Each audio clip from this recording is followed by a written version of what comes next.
Welcome, everyone. My name is Noëlle. I will be one of your hosts today for this webinar on data, rhetoric, and data visualization across culture. Welcome to this webinar. Once again, it's a great honor for me to host all of you and to have 4 fantastic panelists also join the discussion to share their experience and bring to us new insights on data visualization across cultures. We have many peoples right now joining us from places around the world, which I think fits quite well the topic, because although today we are going to use English for the language of communication, but I'm pretty sure many of us live in different cultural contexts where we use design and make data visualizations. So that all of this makes this discussion extra special. Okay, so as you saw on logging in, we are recording the webinar. So we plan to make the content accessible at a later time, but we will make sure to remove anything that can identify you as an attendee before we share the content. So without further ado, let's get started. Quick words about us. So my name is Noëlle and Lane will be our co-host. This program is one of the support that we got was from the WPI Diversity, Equity, Inclusion and Justice Planning Grant Programs, which allowed us to take the time to plan and organize today's webinar. So WPI is Worcester Polytechnic Institute, and Lane and I are member of the VIEW Lab, the data visualization lab at WPI. I'm a PhD student in the lab, and Lane, would you like to say a quick thing about you? Sure, yeah. So I am Noelle's advisor, and Noelle's doing a great job. So that's pretty much it. I will just say, 2 words that come to mind today is gratitude and weirdness. Gratitude because of we have a wonderful panel. We have a wonderful response from the community, both in the academic visualization community, in the practitioner and designer visualization community, and actually, more broadly in folks who are interested in DEIJ at WPI and beyond. So I wanted to thank all of you for showing up. I want to thank NSF for supporting this work. Which that's actually not true. I'm just kind of manifesting that. We haven't applied for any funding or anything, but thanks everyone for showing up. And weirdness comes to mind because I'm on sabbatical now up here in Maine, and the visualization is so weird. It's part art, it's part science, it's part journalism, it's part anything that you can think of, math, science, statistics. It all kind of comes together, but there's another framing of weird in the human-computer interaction community that comes to mind when we talk about this, and that's visualization is also weird as in Western, educated, industrialized, rich, and democratic. And I hope that today we kind of think about different framings about moving visualization beyond sort of weird-centric kind of design languages and values and into a broader space and community. But yeah, let me turn it over to Noëlle. Thanks. Thanks, Lane. Quick word on today's agenda. So checking in and kick off. Welcome again, everyone. Then we will have the series of introduction from our panelists. We'll hear about Pei Ying, Dietmar, Jessica, and then Attila. And then we will take a 2-second breather, and then we can start with the Q&As. So for the Q&As, you can pose your questions either via the Q&A messages, or you can also raise your hand, and then this way you will be allowed to unmute yourself and then ask your question directly. We will try to go through all the questions the way they come in. Yeah, so let's then get started. So we now welcome our first panelist, Pei Ying. Pei Ying, the floor is yours.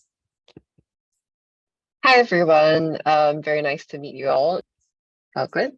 Great. Yes, thank you very much for having me here today. And I'm honestly very excited to share about our work and also very excited to talk about this particular topic of data visualization across cultures as a practitioner from Singapore or Asia.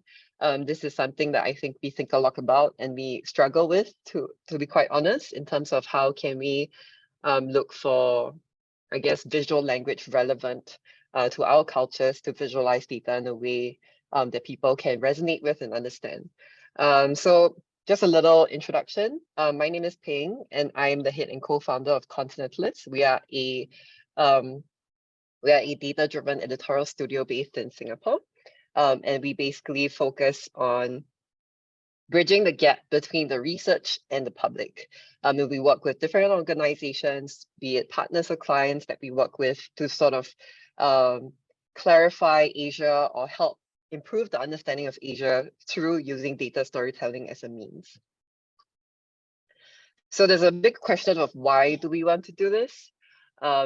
And I'll get to that in a little bit, but here are just some stories that we've published on Asia in the last couple of years.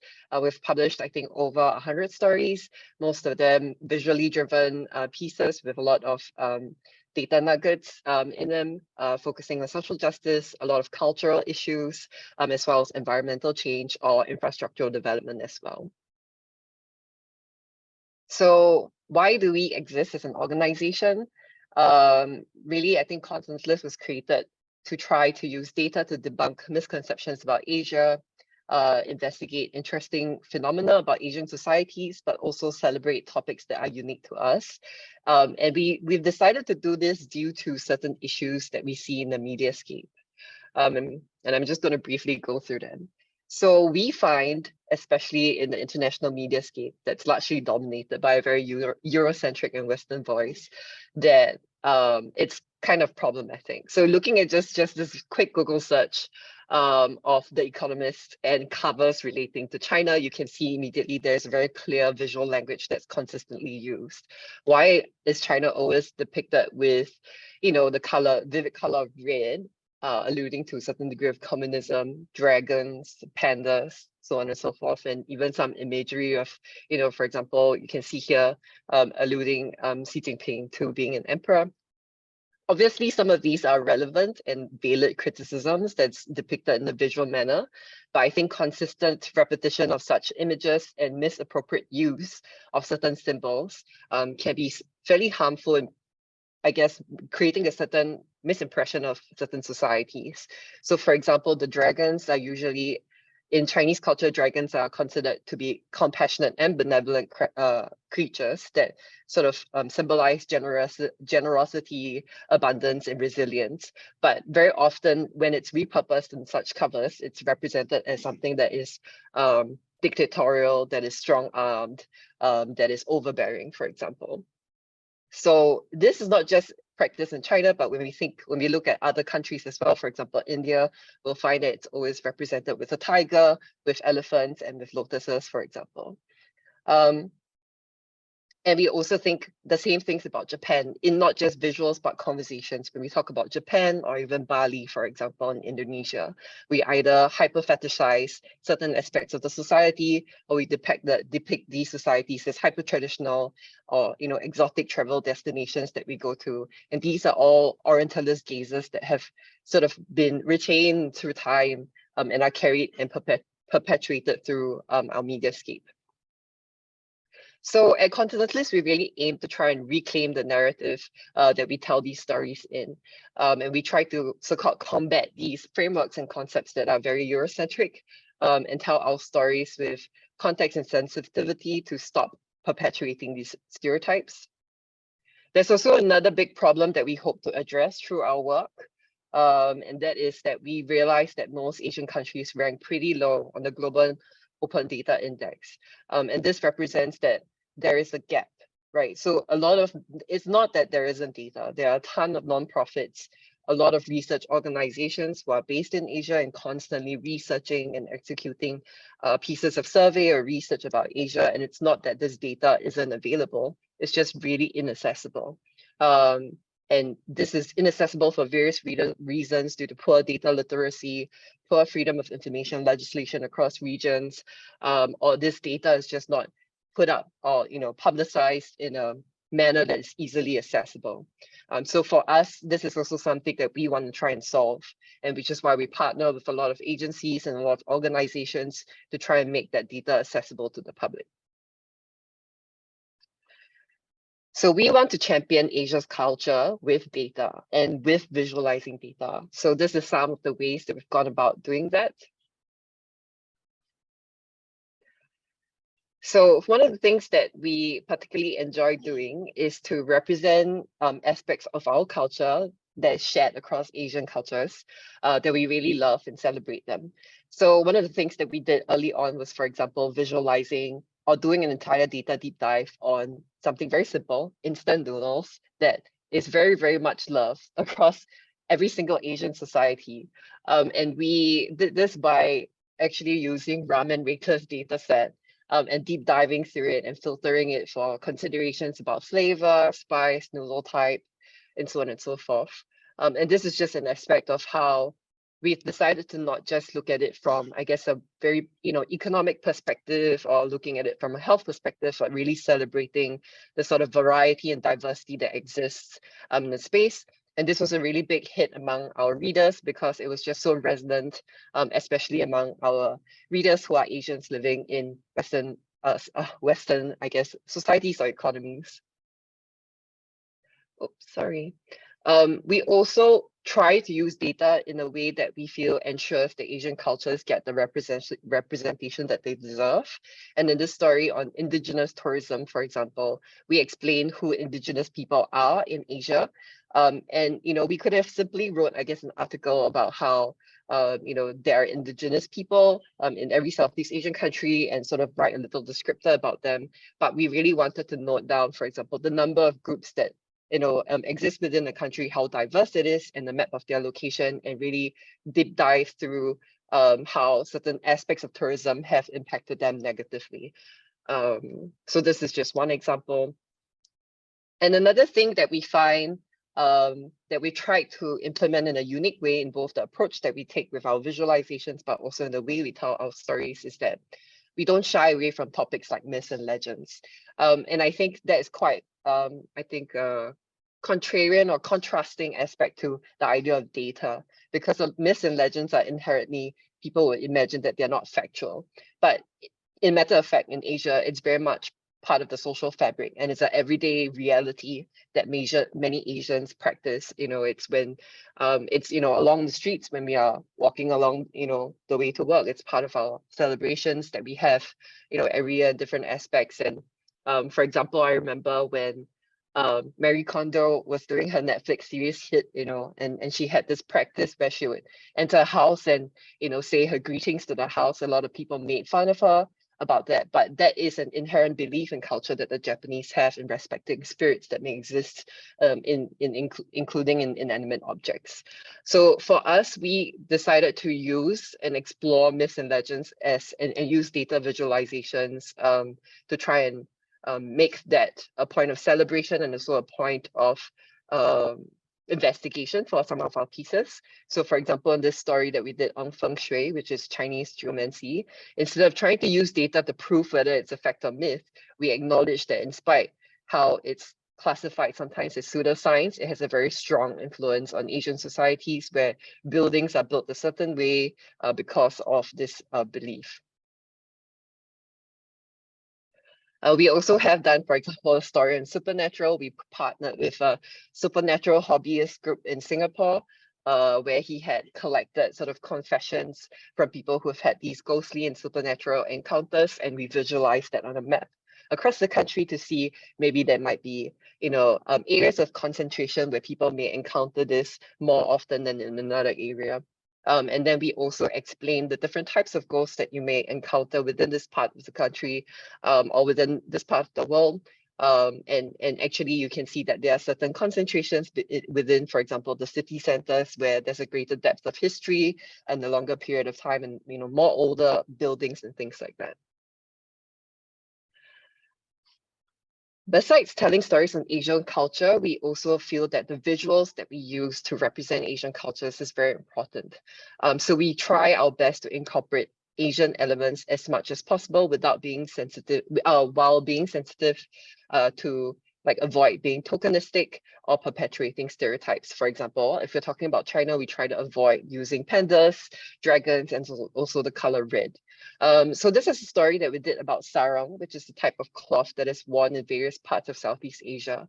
And our designer and our team, Munira, created the patterns for this. She made sure not to just use the patterns from a single region in the world, but to include patterns from different ethnic groups and beliefs to accurately represent the diversity of the sarong.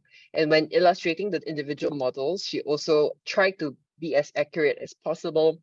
For example, we did not want to portray the model wearing, this sarong with stilettos or with a fancy hairdo, because that would be not appropriate and not reflective of how these cultures wear this particular clothing item. And in another story that we explored, this very traditional practice or craft within Southeast Asia, especially Indonesia and Malaysia. Batik is a specific method of dyeing cloth or creating a certain type of pattern on cloth that has not just, I guess it's not just about making something look beautiful, but batik in itself has a lot of symbology, a lot of representation of power, of different elites, of different groups and ethnic groups and even class within these two societies. So our designer really wanted it to reflect that intricacy and that style, and we designed a complete map reflecting how a piece of batik cloth would look like. So for example, the background, we used those similar sort of repeating motifs. We lined the sort of shore with this sort of wax that the batik crafts people would use to sort of outline different shapes and patterns on the cloth before they would dye it. And we use color tones that were also alluding to this particular practice. And in another story that we've actually won a small award for, and we're very happy for it as well, we explored the evolution of Han Chinese names within China.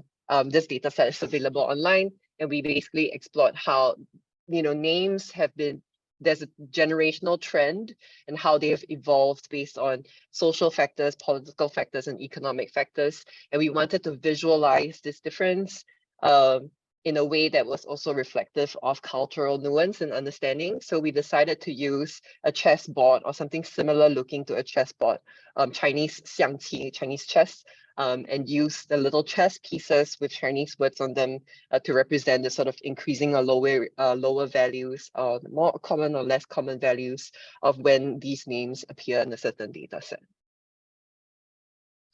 So at Continentalist, we don't just stick to the fun and candid stories about Asia. We try to produce stories with the purpose to drive change. And we bring to life the more serious topics that would otherwise be lost in academic journals, data sets, and annual reports. When we launched Continentalist in 2018, we've since partnered with many nonprofits, think tanks, and non-governmental organizations. These are just some of the handful of the organizations that we've worked with. Many of the partners that we collaborate with invest a lot of time and money into research, but that amount that's invested into research doesn't also equate to the amount that they invest in making that data or that research piece accessible via outreach, social media, so on and so forth. And we think that's a huge pity, which is why we lend our skills to these cause-driven partners and make that information more accessible. And our team works very closely with different organizations to understand the narrative that they're trying to tell and ensure that the message and the findings that they've gathered reach a larger audience. And this is what we mean by we try to close the gap between the data and the public. So let me just show you a couple of examples. In a story that we did when we partnered with UNHCR, this is a story that we did in, I think, 2020, where we deep dived into sort of the desperate journeys that Rohingya refugees would embark on when they travel or when they leave their homes in search for safety. And as you can see on this visualization on the top screenshot, what we did was to completely flip the map orientation around so that you can look at the perspective of the map as somebody who would be disembarking from mainland Southeast Asia to I guess the archipelago or to other neighboring countries in search for safety, and even something as simple as flipping the map around to give people that sense of orientation and not just, I guess, looking at it from a third person perspective, but giving that sense of depth and empathy as though you were traveling on this journey, I think is quite crucial in humanizing the data and ensuring that we exercise sensitivity to the topic. We are also very aware that sometimes in our pursuit of data visualization, numbers and charts and things like that, we can fail to create the human aspect of the story and reduce their experiences to just a simple chart or metric. So we try our best to bypass this by or circumvent this by including the human aspects of the story back, including, such as audio snippets of interviews from refugees and quotes and so on and so forth. We also supplement our story with visuals without actually identifying any specific refugee or individual to give that, again, that human element and empathy to our piece. We also, for example, want to end our pieces with a call to action. And here you can see at the end of our stories, we often have this call to action where we can leave our readers with a sense of purpose and something that they can do and not just read the story and walk away. So we direct them to channels that we think are appropriate, for example, be it volunteering with the United Nations or, support refugees through hiring them for work or, joining a campaign, so on and so forth. So we've covered a lot about, how we approach our stories, but sometimes we also find ways to bring the community together. And that is something that we've used to circumvent the lack of data and sometimes also bring in the power of collaboration to sort of visualize things differently or to, I guess, make a more collaborative and engaging process to ensure that diversity is represented. So, for example, with crowdsourced data, and also worked with different organizations and groups to collect data. In one example, we wanted to explore the state of Asian sci-fi. And while this is something that we could definitely pursue as individual research, like we could have done this, desktop research on our own, we decided to open it up to the community, people who read and follow our page, to submit pieces that they think would be important. And the key thing of this process is that it allowed us to include a lot of work that was not, I guess, within our radar or not in a language that we could understand or access. So that was very beneficial in representing diversity in Asian languages that enhances the richness of the data set. We also try to promote data literacy regionally, and we've been doing this series on our Instagram called Data Deep Dive, where we provide sort of little nuggets represented through comic strips on what you should do with data visualization, where you should check your data, common pitfalls that you might make, how to humanize your data, so on and so forth. We've run, I think, up to 15 to 18 chapters at this point, and these are all available and completely free of charge on our Instagram page. And that's it from me. And if you're interested in knowing more about Continentalists and our work, you can follow us on these relevant social media channels. Thank you.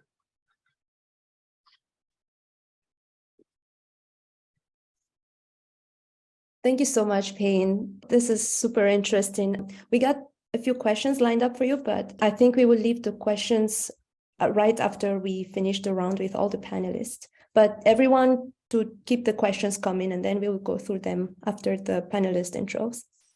All right, so now we move on to our next speaker, Dietmar. Dietmar, you can take it away. Okay, thank you, Noëlle. I'm going to try to share the screen. Perfect. Okay, great. Yeah, thanks for inviting me to this super interesting panel. The title is in the supposedly cross-cultural language of our time, so I will keep it for now untranslated. But in my talk, I want to make 3 points. First, I'm a little skeptical about this idea of data viz as a universal language that can transcend cultural boundaries. But second, I do, however, believe that communication is always possible, no matter how big the cultural differences are, providing there's a willingness for communication, which of course seems to be a big issue nowadays. And third, to this end, I think that data visualization needs to place more focus on how communication actually unfolds between people in a very specific cultural context, rather than looking at universal aspects. And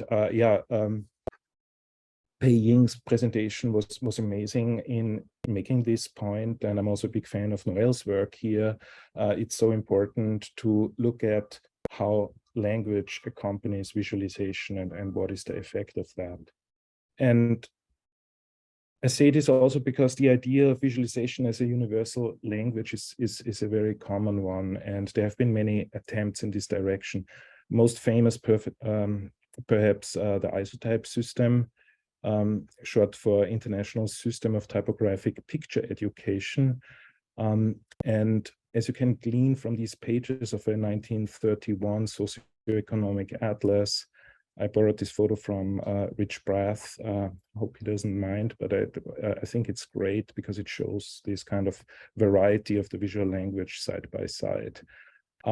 So as you can glean from these pages, Isotype was at its heart a project of data literacy. It has very clear rules on how to present data in very simplified ways for people who are non-experts in different cultural contexts. So it was conceptualized in 1920s Red Vienna, based on the philosophy of logical positivism, which was very, very enthusiastic about empirical science and was very, very critical of language. So in their view, language is always confusing and always imprecise, in contrast to scientific facts, which need their own visual language. And what remained of Isotype today, of course, are mostly the pictograms of Gerd Arndt's, or the Olympic icons, or whatever signs we find at the airport, the bathroom signs, and also the wheelchair symbol. Interesting here that the transgender symbol shows this grammar of isotype, that it's not a picture, but it can be combined and inflected and recombined like words. And yet, I think Isotype clearly overstated its case. Otto Neurath believed that one would not be able to create isotype displays for unscientific statements and religious beliefs. So he wrote in 1931, finally, it should be noted that the picture education, especially the pictorial statistics, are of international importance. Words carry more emotional elements than said pictures, which can be observed by people of different countries, different parties without any protest. Words divide, pictures unite. And now you know what the title was supposed to mean of this talk. But without belaboring the point, I think I'm not the only one who has some doubts whether that is true. And I think also many isotype displays did not really age well. Consider this from the same atlas, a quantitative display about world religions. It's, again, I think it's not necessary to go into all the highly problematic ways of how people are represented, the Eurocentrism and so on. So even if we ignore all of that, it's still not a great display. And I think what Pei Ying talked about the problems of symbolic representations of culture are really here at the heart as well. So we see, for example, these kind of green Mexican wrestler masks, which according to the legend represent primitive cults. Then we have Islam represented through this prayer rug. I think this kind of icon of the prayer rug is probably not one that people would readily be able to understand today. And then we have these kind of weird fractional people here. So I think even if we ignore all of the issues and we take it as a product of its time, it's still not a great quantitative display. It still raises more question than it clarifies. But I think this ambition of isotype, and that's why I mentioned it, is still very much alive in the DataVis community. The search for a kind of a universal visual vocabulary.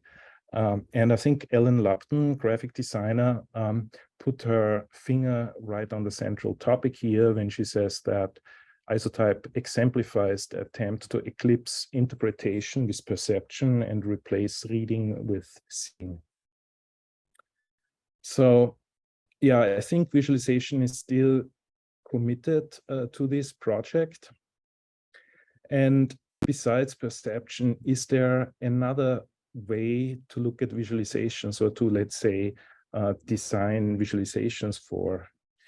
And I'm going to put here the answer from Bruno Latour, who says that what is the value of visualizations? It is, first of all, the unique advantage that they give you in a rhetorical or polemical situation. You doubt of what I say, I'll show you. And in his opinion, the role of the mind is very much exaggerated, and as has been that of perception. Which brings me to the second point, where I believe that people can find ways to communicate across cultures, but not necessarily by unifying through unified perception. Another popular image from visualization survey courses is the Polynesian stick chart, navigational chart from the Marshall Islands that is used, that has been used to teach non-instrumental navigation. It not only uses a completely different formal system, but also describes natural phenomena that are very unfamiliar to most of us. For example, that there's a system of ocean swells between islands which has distinct directions that can be used for navigation. And yet, as an enthusiastic sailor myself, I think it is possible to figure it out, provided you have someone to talk to about it. In sailing, you always have a teacher, and Nainoa Thompson, like one of the famous now instrumental navigators from Hawaii, always mentions his mentors when he talks about navigation. So in visualization, we always have this idea of a single person looking at the chart, but in reality, very often you have more than one person gather around a visual artifact and making sense of it. Even if you think about maps, where you imagine a local explaining a map to a tourist and where is what. So I think that visualization is very often focused on visual cognition, what happens between the eye and the brain, that it neglects this collective construction of meaning.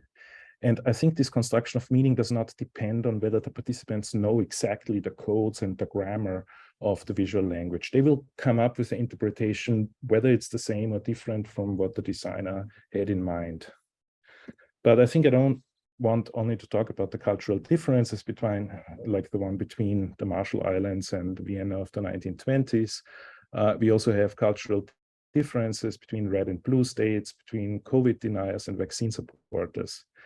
And the pandemic has given us an explosion of visualizations, some of them highly elaborate. Now people are accustomed to seeing logarithmic charts, rolling averages, and like very complex statistical concepts in mainstream newspapers that nobody would have tried before the pandemic. This is an example from Bahrain. It's part of the COVID archive at Northeastern University that collected thousands and thousands of online COVID visualizations from around the world. I hope the QR code works. But even with all of this abundance of visual explanation, of course, unlike Neurath's hope, DataVis has not united the world through the power of objective scientific data. So we have a lot of issues from, the sources can be questioned, data deluge can be used to obfuscate things, and there are many alternative readings of data. There's a kind of a really interesting project at MIT that looked at how COVID-19 skeptics used data visualization and interpreted data visualizations. But I think it's also very interesting to see that there were a lot of very analog visualizations.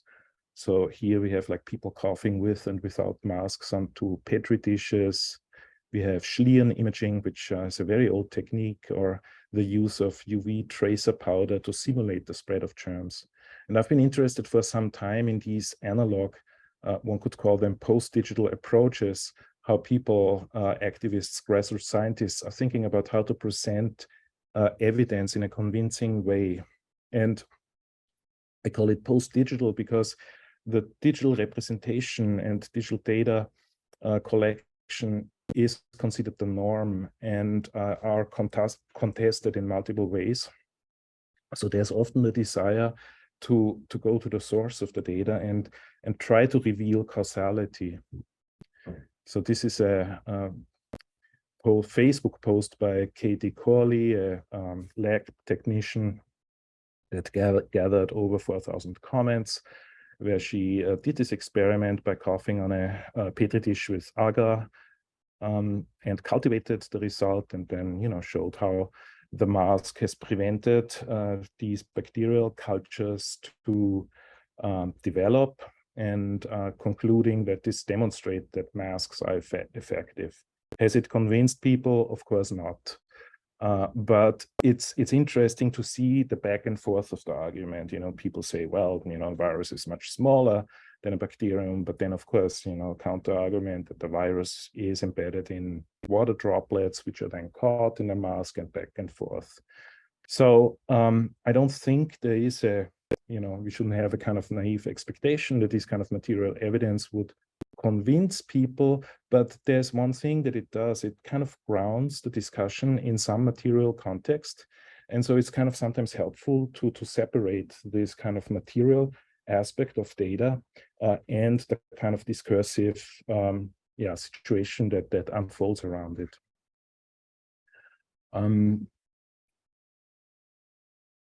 So I look at these practices of evidence construction and analog visualization in a new book that is coming out at MIT Press. So I frame this concept of autographic design, because I think these practices are concerned with self-inscription, so material traces, imprints, and other phenomena. And I think data, traces are in a way like data, but they have this dual role as something that is part of the phenomenon, but at the same time a discursive object where we really need to focus on how the communication unfolds. And so this is how I think about data. The photo in the background is a project of mine that I did a few years ago in Stuttgart, focused on air pollution, which is like a huge political issue there. And to provide material context for air quality, we washed out this pattern using a technique called reverse graffiti, which is basically just a pressure washer. And based on this idea that dust inscribes itself into the city, so the city itself is a visualization of air pollution. The sensors give you a number without context, but the trace becomes this kind of discursive object, not to be accepted as evidence, because obviously there are a lot of problems with that as well, but to ground this kind of discussion around causality, data and causality, and kind of visualization is often this disconnect that we have. So the goal of autographic design, I think, is not like data visualization to interpret data, but to enable a conversation around the origin of data. And this conversation, I think, includes all senses. We have a paper coming out at CHI where we use invisible UV tracer powder to see how people touch data physicalizations. This is a project with Laura Perovich and Bernice Rogovitz. And how that touching relates to language. So this was obviously inspired by all of these kind of pandemic experiments that worked with this UV tracer powder that would be invisible under normal light, but then show touch and spread around everything that is being touched under UV light. And we have these kind of ambiguous objects that we give to people to examine, and they touch it very differently depending on whether we tell them that those are physicalizations of bacteria samples, or a mountain area which they have to navigate, or a temperature display, and so on. So the framing through language is very, very central and very important. And this goes back to the very early eye tracking studies of Yabus in the Soviet Union and so on. So I think conclusion is that everything is context dependent, and this, in my opinion, complicates this idea of visualization literacy. I think the research in that area is highly important, and there's really some really important work done here. I'm just not so happy with the term visualization literacy.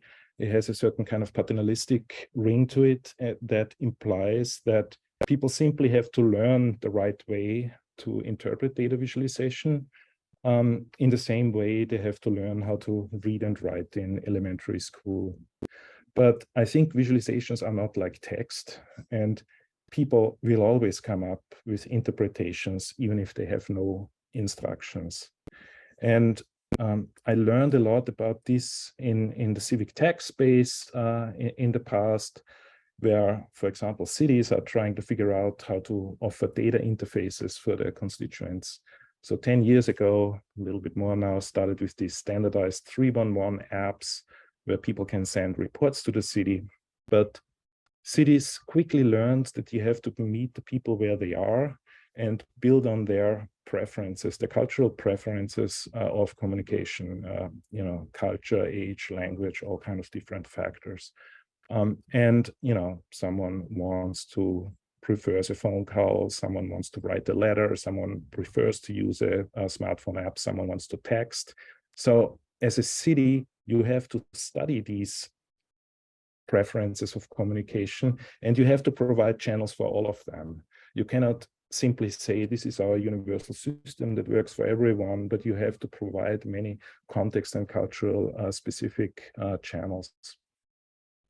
So this is, by the way, the former design director of Boston, Sebastian Ibab, who is now faculty at Northeastern, who created all these visual strategies for the city to connect with these different constituencies in this field of civic design. And I want to leave it at that. Looking forward to your questions. Thank you.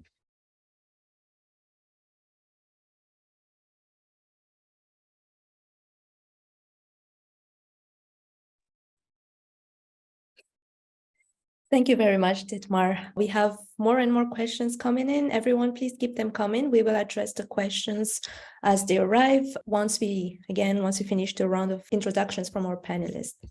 All right, so next up is Jessica. Jessica, if you're ready, the floor is yours. Great. I'll go ahead and share screen.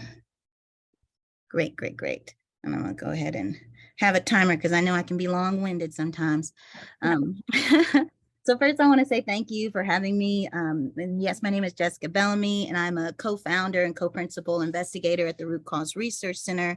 And I'll talk more about that and its connection to my approach to research and data visualization shortly. But today, this panel, it's been assembled around the discussion of data rhetoric and data visualization across cultures. And I thought this was a great opportunity to begin a direct conversation about dominant and visible aesthetics that kind of format a lot of our information design and oftentimes go unnoticed, though it is present in our works and produced across the United States and in other countries. And what that thing is I wanted to start talking about, I wanted to start talking about the culture of neoliberal obfuscation in data storytelling. Hold on, my slides kind of got a little messed up. I'm going to first talk about the problem when we talk about neoliberal obfuscation and how it affects our cultural and daily context. I'll go into what approach we take at the Root Cause Research Center as far as data storytelling is concerned, and then of course what type of solution is really desired to help us build a more just, aware, and inclusive society. So when we're talking about this problem that is so pervasive in our culture and daily context of neoliberal obfuscation, we first need to think about some definitions and get kind of grounded on that. First, I wanted folks to become more familiar with the concept of racial capitalism, because it's going to be a term that I'm going to use as I speak. Racial capitalism is the process of deriving social and economic value from the racial identity of another person. We see this oftentimes in the labor movement, contextually in the United States. And of course, some of our biggest perpetrators of laying the foundation for what racial capitalism would look like in the United States, particularly within our housing policy. We look to folks like Herbert Hoover, who of course was our Secretary of Commerce between 1921 and 1928. But Herbert Hoover himself, he is the architect of our 20th century housing policy. He began his work in mining operations in Europe, in Australia, in South America, and he believed he could increase labor productivity of white workers if they were what he called a counterweight. That counterweight was racialized, the idea of holding another group of people who are worse off and potential labor replacement was ideal for many people trying to make money in our industrialized nation when we talk about what happened after slavery. During this time period, the folks that were brought on to work, if you were non-white and you were poor and working class, then oftentimes you were paid less. And so that would create a reserve of what in economics we call surplus populace. And that surplus populace was used to really threaten white workers into working ridiculous hours, ridiculous standards across that work, producing. Otherwise, these folks would replace you. And that these folks, because of their marginalization, because they are people of color, because they were from Europe or whatever differential they used to justify paying them less, they knew that they could get higher profits from having those folks, but particularly to have those folks to just continue to have pressure on white workers. There was a lot of work done to separate poor and working class Black folks and white folks from each other, because in areas where there were racial solidarity amongst the working class, there were more labor strikes, which destabilized the markets, that hurt profits for many people that were part of the ruling class within the United States. When we get to like the 19-teens, we have different policies and PR programs and campaigns that continue to this notion around housing policy, but infusing some of these things that Herbert Hoover himself had designed about this counterweight. They found that folks that own their own home were least likely to strike. And so there was an entire campaign launched to own your own home, right? And it was launched by the National Association of Real Estate Boards in order to keep people from affecting the money of the ruling class within this country. 1920s, that campaign is taken over completely by the Labor Department. Again, we see Hoover coming and taking ownership to start to form this idea of what an American dream could or should be in order to, again, to continue to entice people away from any type of strife or shaking things up within the labor market. And in order to continue to make sure that you're keeping down strike, keeping poor and working class people under control so that we can continue to maximize profits in this United States for those who own property, for those who get to write the laws, home ownership and segregation were essential to that plan.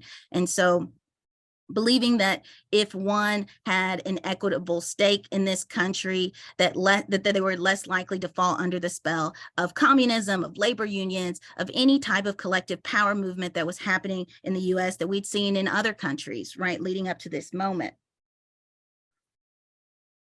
And if we think of the context of Kentucky at this time, after slavery, Kentucky was one of the few states in the United States where folks who owned slaves were compensated for those slaves, for that loss of property. And so we had a series of families that were constructed on the back of slave labor, that their wealth was, of course, predicated on now getting an influx of all this money, all this cash, which they turned into bourbonism. We have the popping up of so many bourbon distilleries at this time, and to maintain control over the state of Kentucky, over land, over economic advantage. This money was then continued to be used to maintain that control over housing, because you can control your labor if you're controlling the housing in the state as well. For folks who are unfamiliar with Louisville, Kentucky is absolutely a plantation culture in which we are one of many cities in the South that still celebrates the brutal legacy of the plantation. And from an economic standpoint, the dominance of the plantation dynasties that incorporate bourbon, that incorporate horse racing and tobacco, to the centralization of bourbon and whiskey as a cultural significant economic development engine and tourist attraction, and using flagship events like our Kentucky Derby to continue to memorialize the pageantry of antebellum South and those regimes. So we have already underlaid not only in our history of America, when we start to move from slavery, this history of the ruling class controlling poor and working class people through their labor, through their housing. In the state of Kentucky, that lockdown is mainly by a series of families who maintain a stronghold over wealth in our areas. And this of plantation regimes in the United States and in Louisville, Kentucky, reproduces a particular social management system that reinvents itself through economic diversification in real estate planning, policing, and surveillance. And we call this at the Root Cause Research Center urban plantationism. But this is where we begin to see some of the obfuscation involved with neoliberalism. To maintain a control over how we think about housing in the city of Louisville, we have things come out like the No Homelessness Report that came out in 2020 and continues to be updated. It's been updated even to today. And this is a campaign that most people, when you look at the way that it's designed, it influences people not only to believe it because the design is clean, it reflects a modern style that we are familiar with, contemporary style, using corporate art as well as different, honestly, hipster aesthetics, which continue to denote like minimalism. And we believe from the level of this design that not only will the data be legitimate, but that those who did the research likely did their due diligence, that we can trust the source in which this information is coming from, and that its angle and focus to talk about what the housing crisis looks like in our city is justified. When we are talking about the housing crisis, when we start to center houselessness as its own central problem, we're moving the focus away from root causes, which is a part of the neoliberalism ideology. If we were to look at a definition of neoliberalism, we would be looking at the fact that neoliberalism as a ideology is what we're currently operating by in this new era of capitalism. The term in itself is a little confusing, since in some countries, when we hear liberal, it refers to maybe center or center-left political ideology, which still supports some golden age style policies that are rooted in more people-centered purpose. But in economics, however, liberal means something quite different.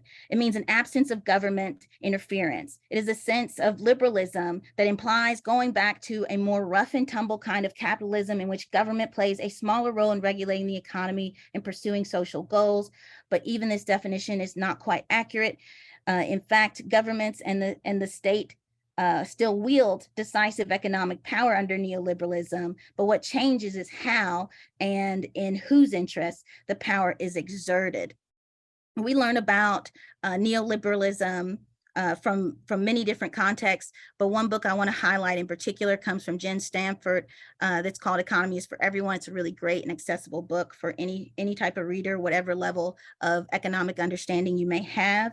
And Stanford in this book goes through a lot of the key goals and key tools of neoliberalism. And some of those goals I want to highlight as we look at this design style that is rooted in this type of economic thinking is that the goals are to restore insecurity and discipline in labor markets, right? To eliminate entitlement and force families to fend for themselves, to roll back and reinforce government activities to meet business needs, and to continue to maintain that power hold the ruling class continues to have. And the best way to do this is by proliferating narratives that are going to keep us away from where the actual root causes are. It's by proliferating narratives in which objectify the people that are directly impacted by issues, such as the poor and working class people who are struggling to survive right now in the housing market. And that is the majority of us in this country, including the majority of us in the city of Louisville.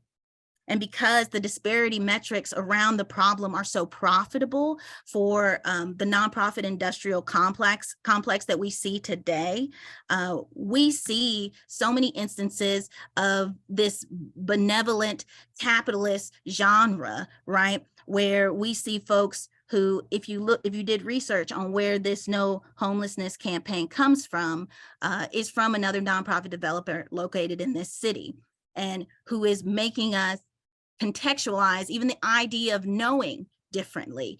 And this is a form, of course, of not just misinformation or disinformation, but it is an intentional attempt to start to change the way that we even believe some of these words exist, that knowing is caring, that knowing is empathy, that knowing is enough to solve this problem, let alone that the problem begins at the houselessness themselves, is that the houselessness is the originating event and the main problem that this report is seeking to solve.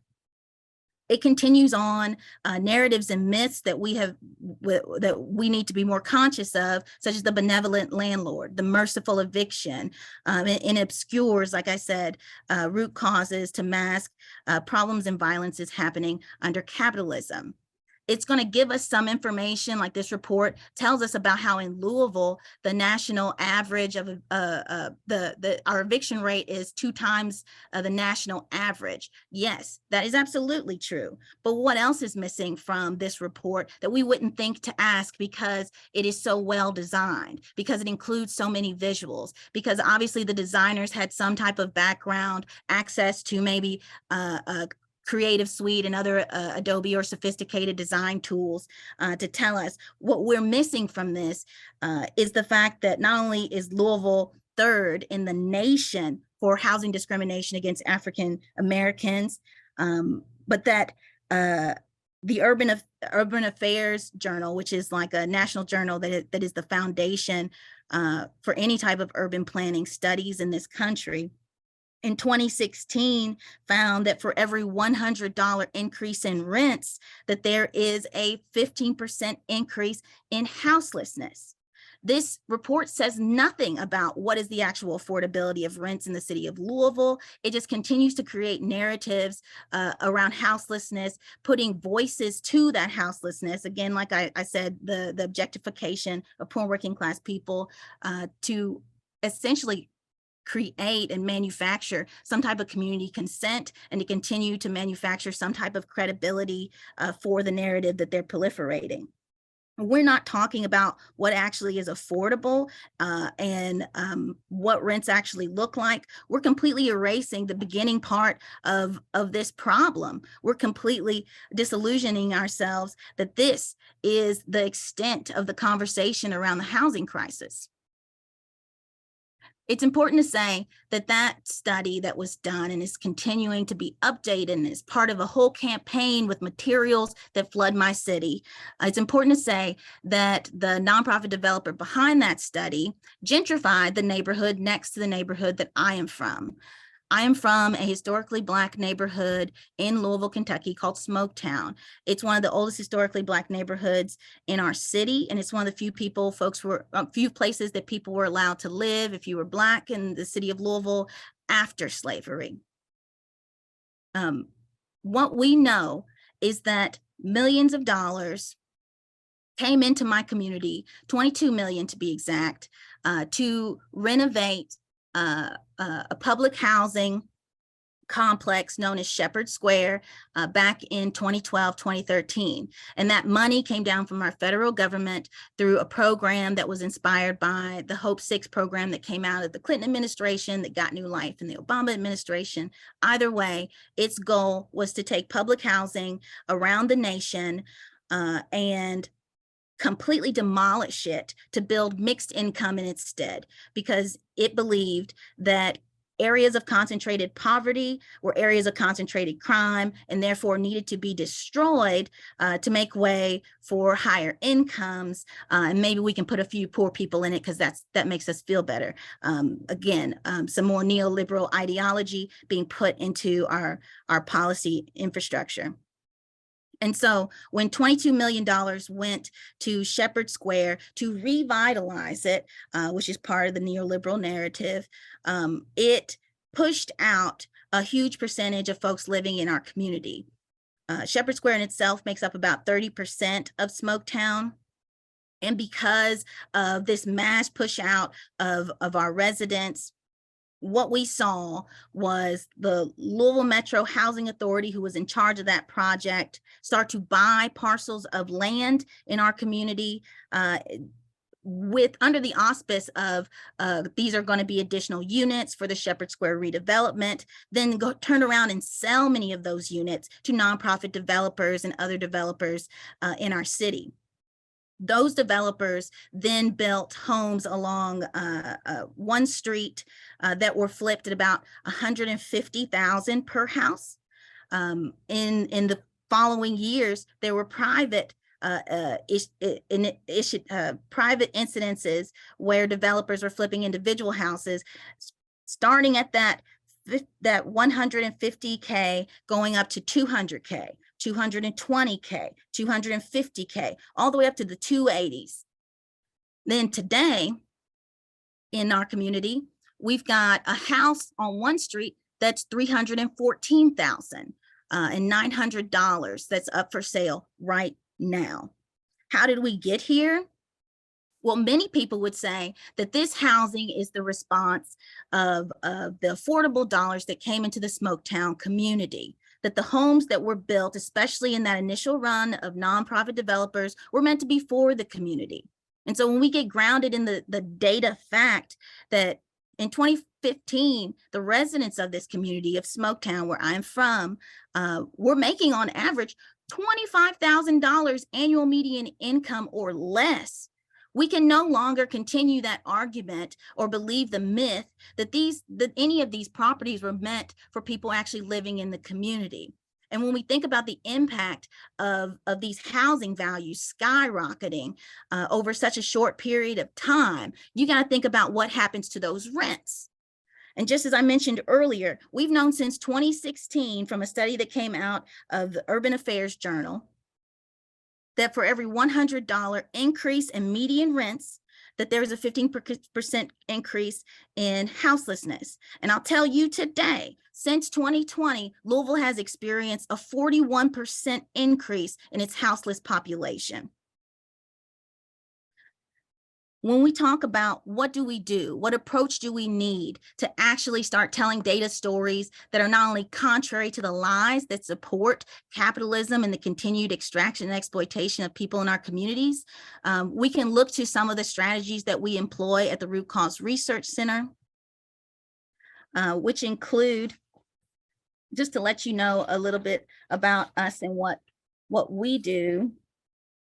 The Root Cause Research Center is made up of a team of not just researchers, but we also are tenant organizers and information designers. We believe in class struggle as a theory of change and organize at the intersections of property and policing to build a multiracial base of poor and working class tenants in the United States.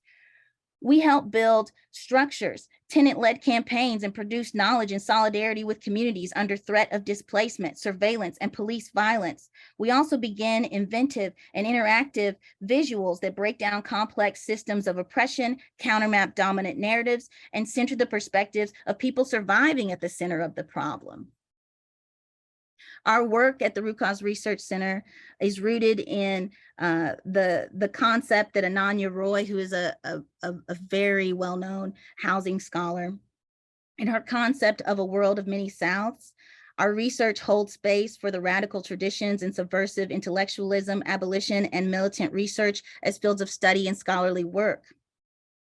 Critical to these traditions are the concepts of visibility, recognition, and representation. And so we are actively building a genuine community platform and base for radical scholarship in the United States, in the South, that provides an alternative to the traditional hierarchical and classist models of research that use impacted persons as test subjects rather than as co-investigators. And we produce knowledge and data as an alternative to the dehumanizing and inaccessible research that typically is created by state and private institutions, much like that No Homelessness report that I showed you a few images of. In our work, we analyze recursively the ways in which our city uses public resources, such as public land, dollars, staff time, to continue to infuse into gentrification. We analyze what happens to our affordable housing dollars in this city. And we ask questions like, why is it that a developer in the city of Louisville can build an apartment complex with affordable housing dollars and the starting rent be $1,200, which is not affordable for where the greatest need is in our city? If we're talking about where the greatest need is for housing in our city, it's for folks making $35,000 or less, which is considered 30% of area median income for our city. And it's also considered to be extremely low income by HUD, who define what low income and affordable housing dollars look like. We produce works such as interactive story maps that really walk through scenarios like what I just walked through with what happened with Smoketown, with the influx of $22 million into Shepherd Square that caused an entire series of gentrification in the community, which is pushing out my neighbors, pushing out my family, pushing out people I know and have known since I was a child. We did an extensive interactive story map on those projects, including investigating, well, if these nonprofit developers are better stewards of land and money, why is it that they're getting code and regulation violations that they also are not even required to pay for or keep up? We ask questions about habitability of these affordable properties. What happens to our land, the choices that are made in our communities. We've put out a story map that also looks at property and policing in Louisville, Kentucky. And this is a spatial analysis of nuisance law, of redevelopment and personhood, as well as police violence. And when we did that in collaboration, well, really at the same time as some of our colleagues in LA. And we were able to participate in a UCLA panel to discuss the connections between nuisance law happening over there on the West Coast and what's happening here in the South. We produce pieces like the plantation urbanism article that we put together that's about the legacy property and policing in Louisville, Kentucky, looking at plantation capitalism and urbanism and how these dynasties who've held wealth and power in our city for so long, how that influences the structure of housing policy and our ability to really make changes for the communities that are suffering and trying to survive right now in this moment. And we see the solution to building more just, aware, and inclusive world is, number one, we need policies that are going to get at this issue. Before I give any type of design recommendations, I think it's really important to note that what we do as content creators is important for folks to be able to make informed decisions about the things that are in front of them and to better understand what's going on. We also play a role on both sides. That we are complicit in, whether or not we are not providing enough information, whether or not the information we're providing actually is misinformation or disinformation.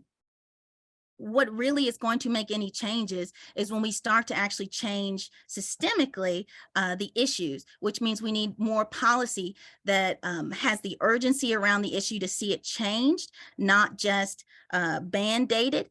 And we need folks to have a stronger grip on systems thinking, because whenever we see reports that don't actually get at root causes, reports that also suggest that more funding be put into nonprofit developers, that's not only weak, but we're also doing a disservice to the public at large.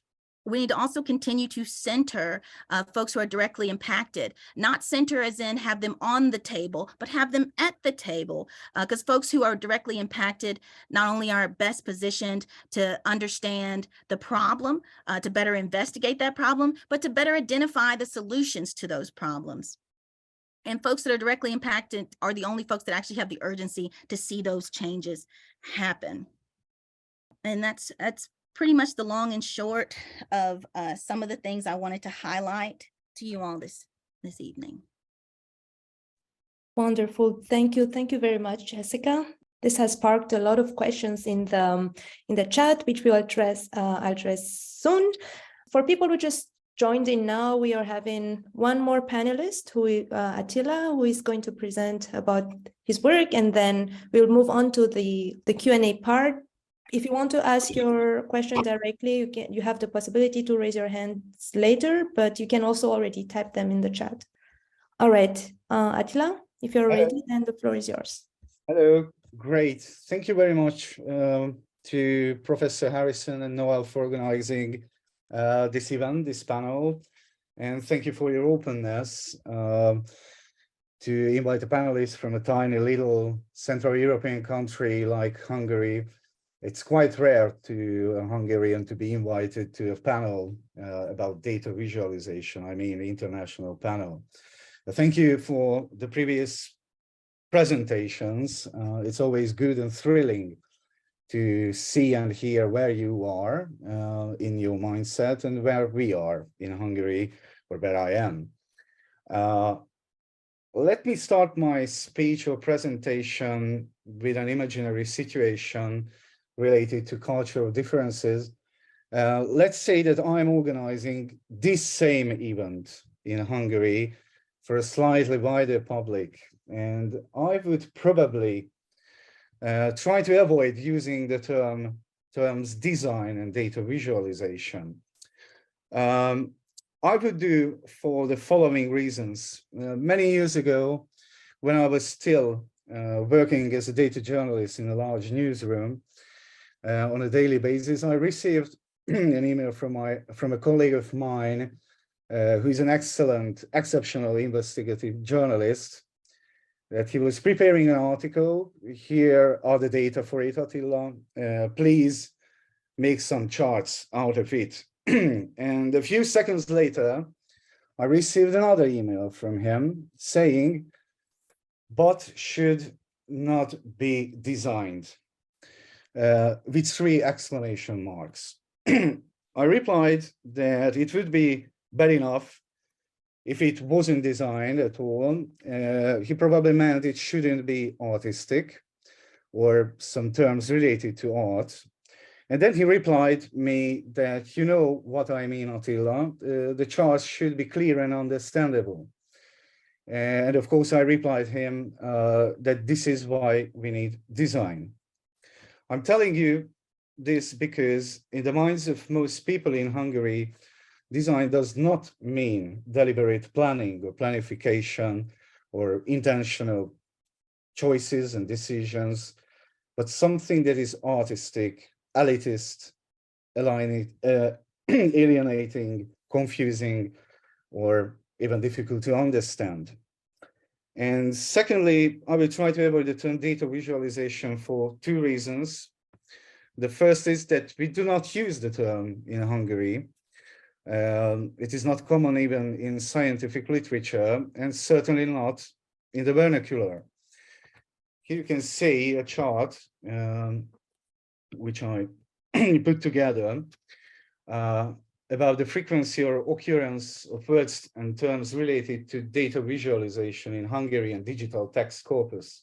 We have a wonderful archive in Hungary containing hundreds of thousands of publications, books, newspapers, journal papers, or manuscripts, and I searched for terms related to data visualization, and I had to put on logarithmic scale to see data visualization, because we use other terms for describing what we are talking about. When people search for visual representations of data in Google or Bing, they are not searching for data visualization, but for diagrams, maps, charts, graphs or infographics. On the red line is the data visualization here. The term is, in the translation, is adatvizualizáció in Hungarian. But we search for this term. The other reason why I would try to avoid this term, data visualization, because the term is often used in Hungary in an ironic sense, because many people think it is an alleged rebranding of an activity that has been with us for a very long time, and data visualization has a kind of suspicious or evangelist zest. I'm not a data visualization evangelist at all. I'm more like a pragmatist, I would say. I very rarely use the term data visualization in my everyday work, even though I know the difference between the different concepts and terms. So much for the introduction of the cultural differences when we are talking about language, or what kind of language we use when we work or when we think about visual representations of data. I come from a journalistic background. Just jumping back a couple of slides. This is my website. If you are interested, you can search for my work. I don't know why it's not animated, but maybe because it's a Zoom thing. It's a little bit more spectacular than this. So you should see some kind of lightning effects or whatever. So I come from a journalistic background. I had an MA degree in art history and media research. And I spent the first years of my journalistic career doing perfectly normal reporting and doing interviews, news reporting. When about 10 years ago, my newsroom received a huge database on where and how the Hungarian government was spending on advertising, self-advertising or propaganda. And the first thing I did was to print out all the Excel on an A3 sized sheets, and lying on the floor of the editorial newsroom or the office with a marker pen in my hand, I tried to find patterns, outliers, or correlations in the data.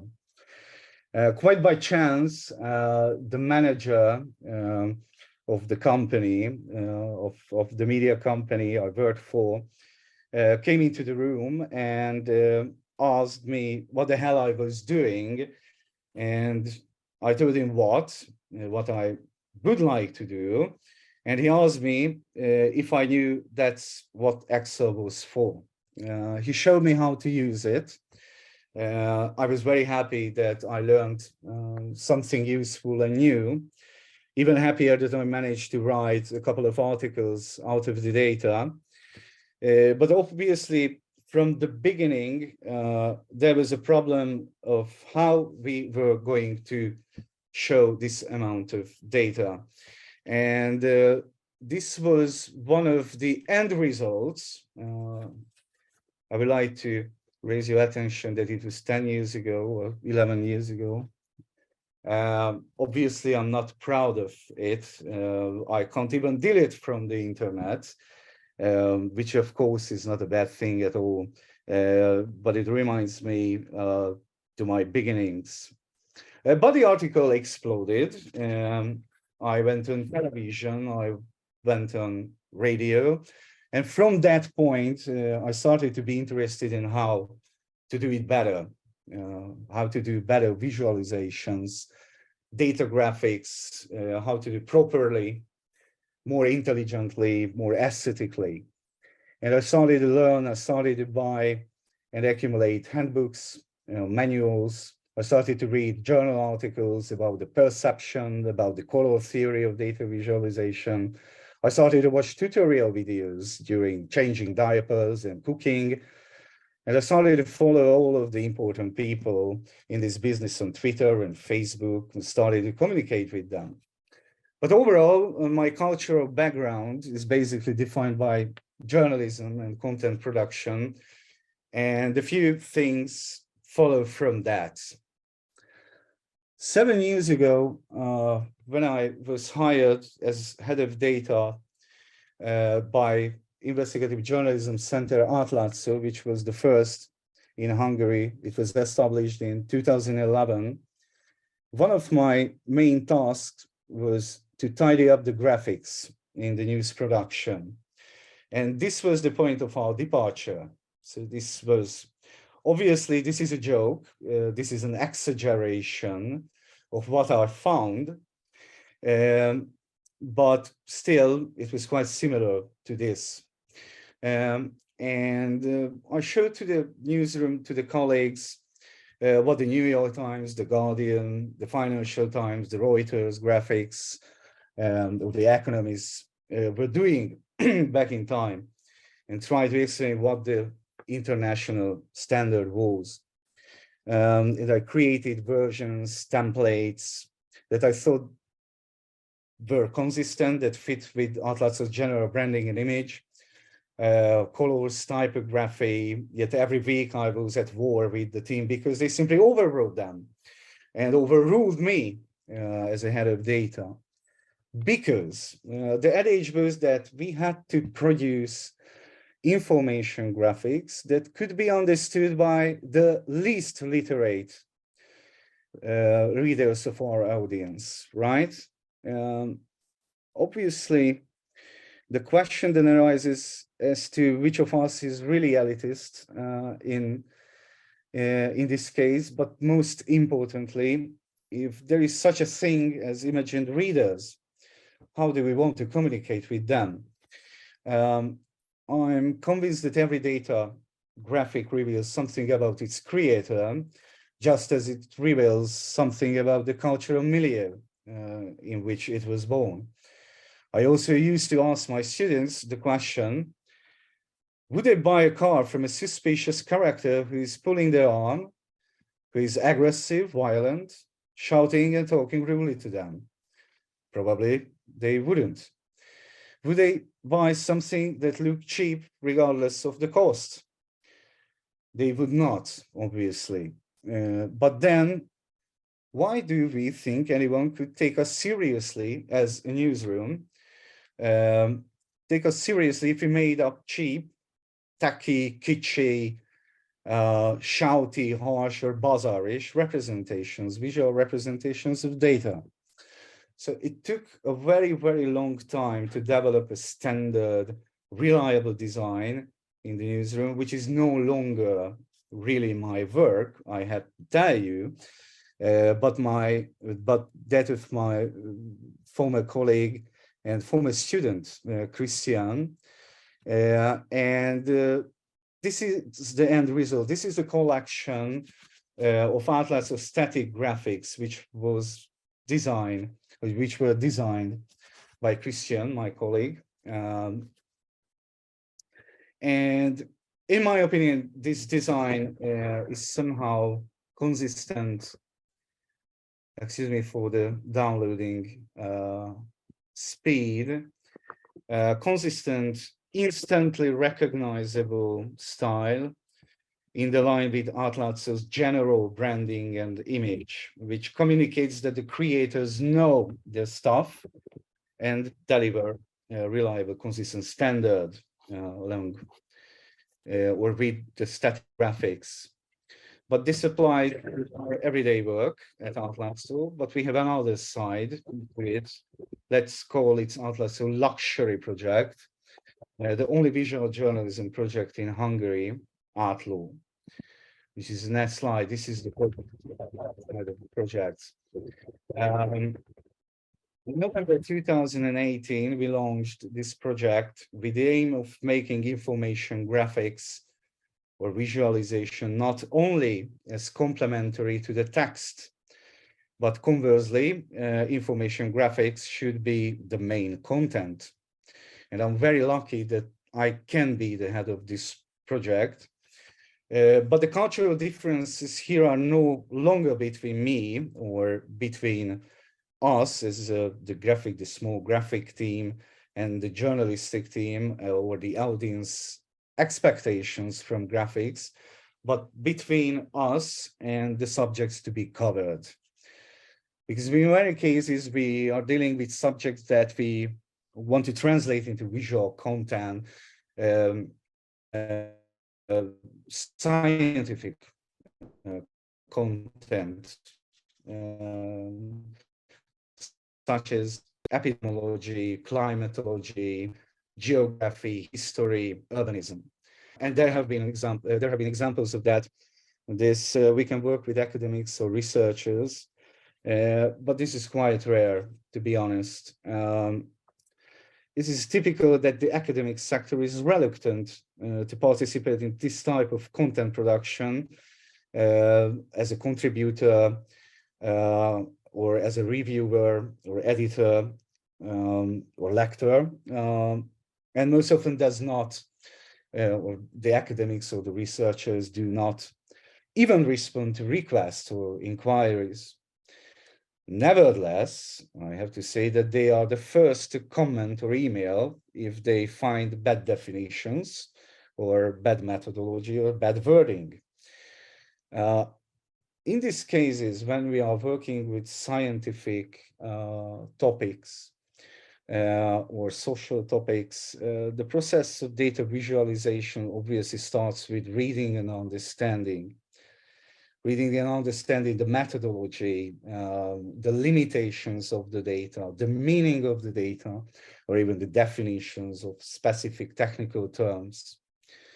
When we launched our epidemiological monitoring site during the COVID crisis,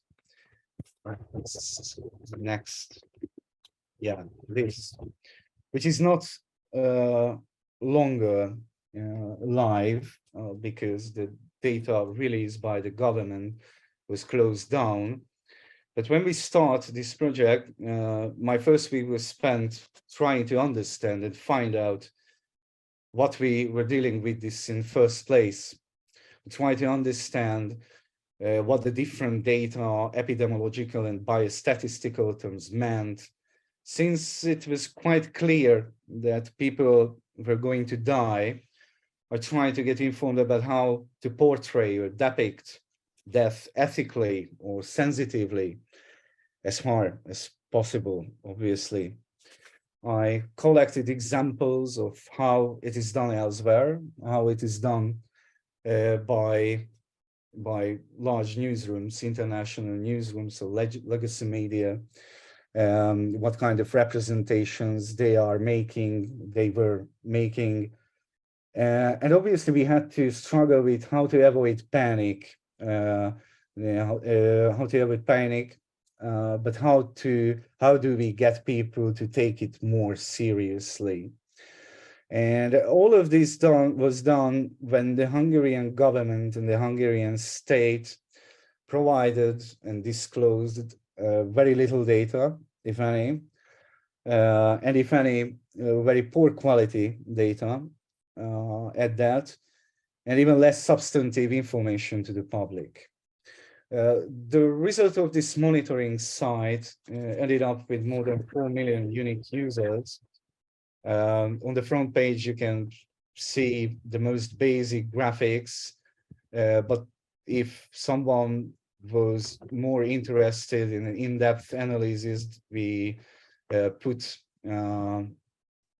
together several other charts, additional statistics, and all of this was done by basically 5 or 6 basic data. I won't go further with the site or presenting this site. out of the success, or out of the millions of the unique visitors, very many of whom thought that we were the official government side, or we knew. They thought that we knew more than the government, which was obviously not true. So this was one part of the success. But thousands of people set the site as their Google landing page, and we have received hundreds of emails, grateful letters to doing this. I'm sure that in addition to the horrible case and the lack of information in Hungary, the success of the site was due to the fact that anyone who visited the site did not see really badly designed or aesthetically unpleasing site, but a consciously, deliberately designed site, worked out down to the smallest details. I'm also sure from the feedback that many people came to the site not just for the simple bar and line charts, but also to see a range of data in a different perspective, with different representations from the usual or conventional, and we're grateful for that. And lastly, for me, from a design perspective, one of the most important lessons of this site, of this project, was precisely that people were willing to make the effort to understand the less familiar representation of data, because it put the data about their daily lives into a context that a simpler line or bar or bar chart would not have revealed. And a final remark to adding this before I finish my presentation. All this is in a Hungarian context where data is not only scarce. Many of you said before that the availability or the accessibility of the data, I think Pei Ying said it's quite poor.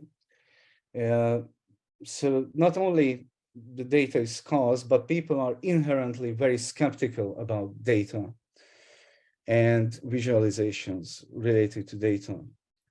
But this skepticism is not the scientific skepticism of, let's say, Descartes or Hume.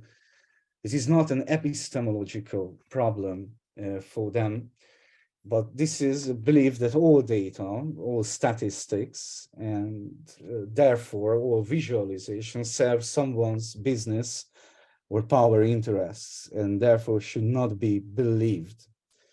So this is the culture we are working in Hungary.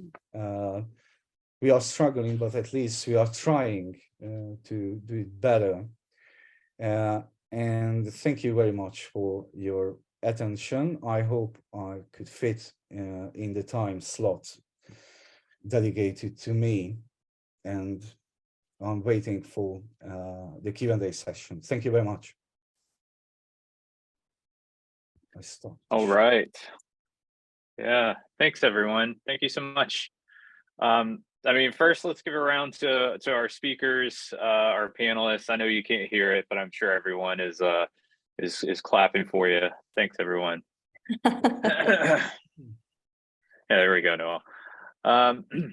So we did have a bunch of questions pop up. I'm going to use the Q&A box. So I would encourage folks who are in the attendees, if you do have questions, go ahead and put them over in Q&A. If we don't get to answer them live, we can always, kind of type an answer or kind of connect with the panelists afterwards.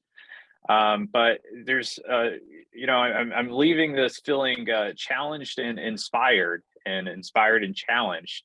And I think there's a lot of great perspectives shared, and now we want to dive into some Q&A to sort of surface, maybe something that was raised during the panelists' presentations, to dive into them a bit more. So let me get started. So Jeremy Block over here, thanks for your work, Pei Ying. representing the diversity of Pan-Asian culture sounds so complex.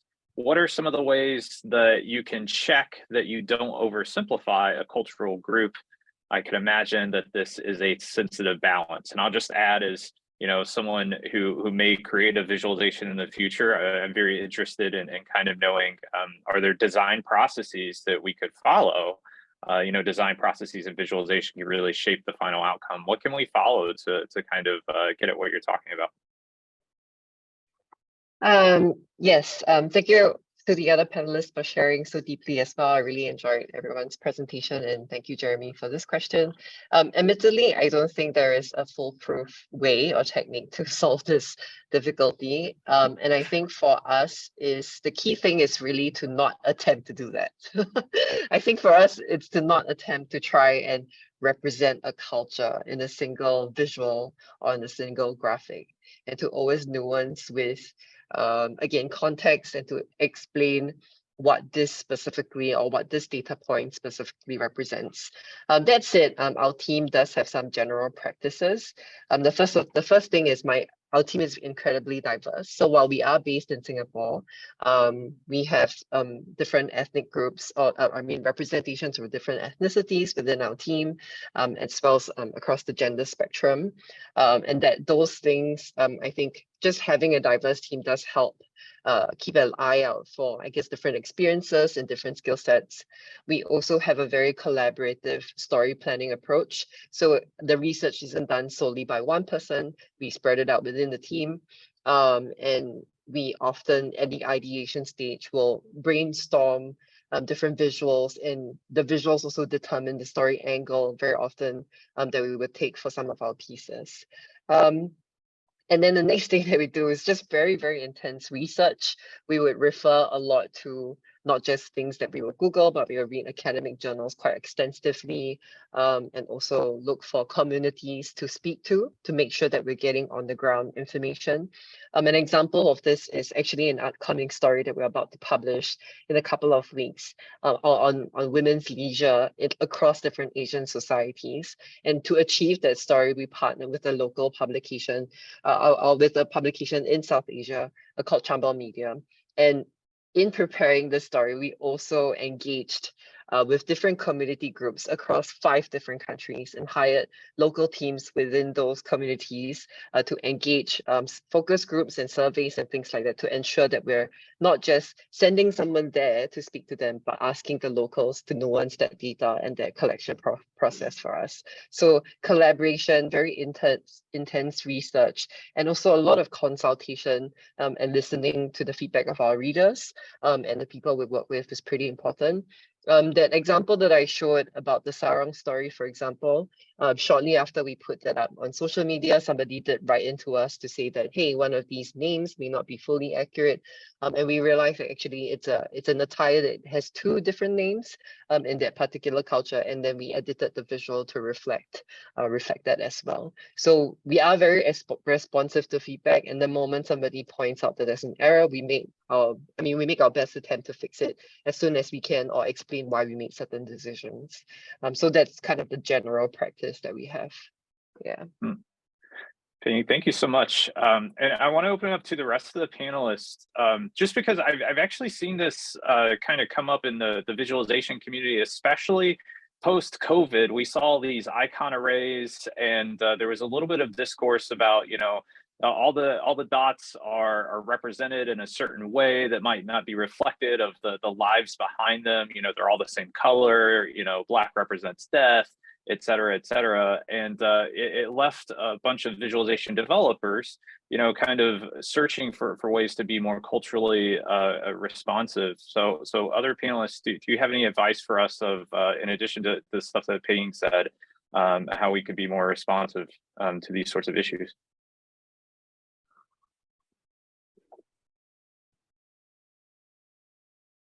Yeah, I think it's something that the practitioners and Jessica and Pei Ying and also the researchers who focus on language, like Noëlle, can better answer than myself. But I think there's this kind of issue where you have rhetorical figures of metaphors that are used to tell a story. And if you translate these into a visual symbol, you lose a lot of the nuance, and it becomes very easily it becomes very tokenistic or simplistic. And that's just the difficulty. Like in my work, I've been trying to very consequently avoid or like look beyond the concept of representation, where you say like this sign stands for that, and then leave it at that, and just assume that this is how it is, but really kind of look at all the other things that are going on when someone is discussing something. I wanted to too on that. I definitely want to, when I hear different things about the way in which we need to be mindful in the portraiture of folks who are objectified, all those things are real, and it's definitely a part of being conscious and responsible in information design. But let's also not confuse, much to the point that was just made, ideological measures we make to be more just as actual justice, because those aren't material wins that we are giving to folks that are objectified. I mean, the obfuscation that's happening, when I say obfuscation, I'm talking about the obscureness and the unclearness and the unintelligibleness that we continue to like put in our design processes, to continue to shift focus away from what we really should be talking about. When we objectify folks in our data storytelling, we're actually just replicating the lack of agency those folks likely have in the work that's probably being discussed, because it is beneficial to the researchers, the nonprofit institutions, all of these folks that are selling stories in order to continue to get funding for their measures that are only band-aids, that are not actually going against the root causes that caused the problem to begin in the first place. And so we allow the continuing conversation about, well, how are we displaying and talking about folks who are impacted versus in what ways are people that are impacted doing the storytelling, and in what ways is the storytelling even focused on material solutions that'll actually make that tangible difference in the folks that are impacted's lives. So that's what I'd like to add. Yeah, Jessica, thank you so much. And I really appreciate that you posed a critique of the aesthetic of the report that you're talking about that uses some of these things that maybe the research community would be developing, kind of hoping to say that we're being more culturally responsive, when in fact it's used to actually shift power in a different direction. So I really appreciate that. Attila, anything on this thought, the representation?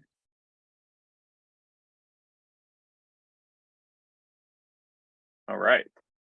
Let's keep going. So next we have, well, in the Q&A, we have an advertisement. So it looks like the Urban Institute is looking at international perspectives on data equity. So you can see that arrow over in the Q&A section. And coming back down to the next question, Ian Cedric asked, for all panelists, what are your thoughts on bilingual and multilingual data visualizations and how we might approach these visualizations while bearing in mind different audiences across language? PS, hello from Singapore too. Anybody want to take a stab at that? I would be more than happy if we could afford to make bilingual projects or visualizations.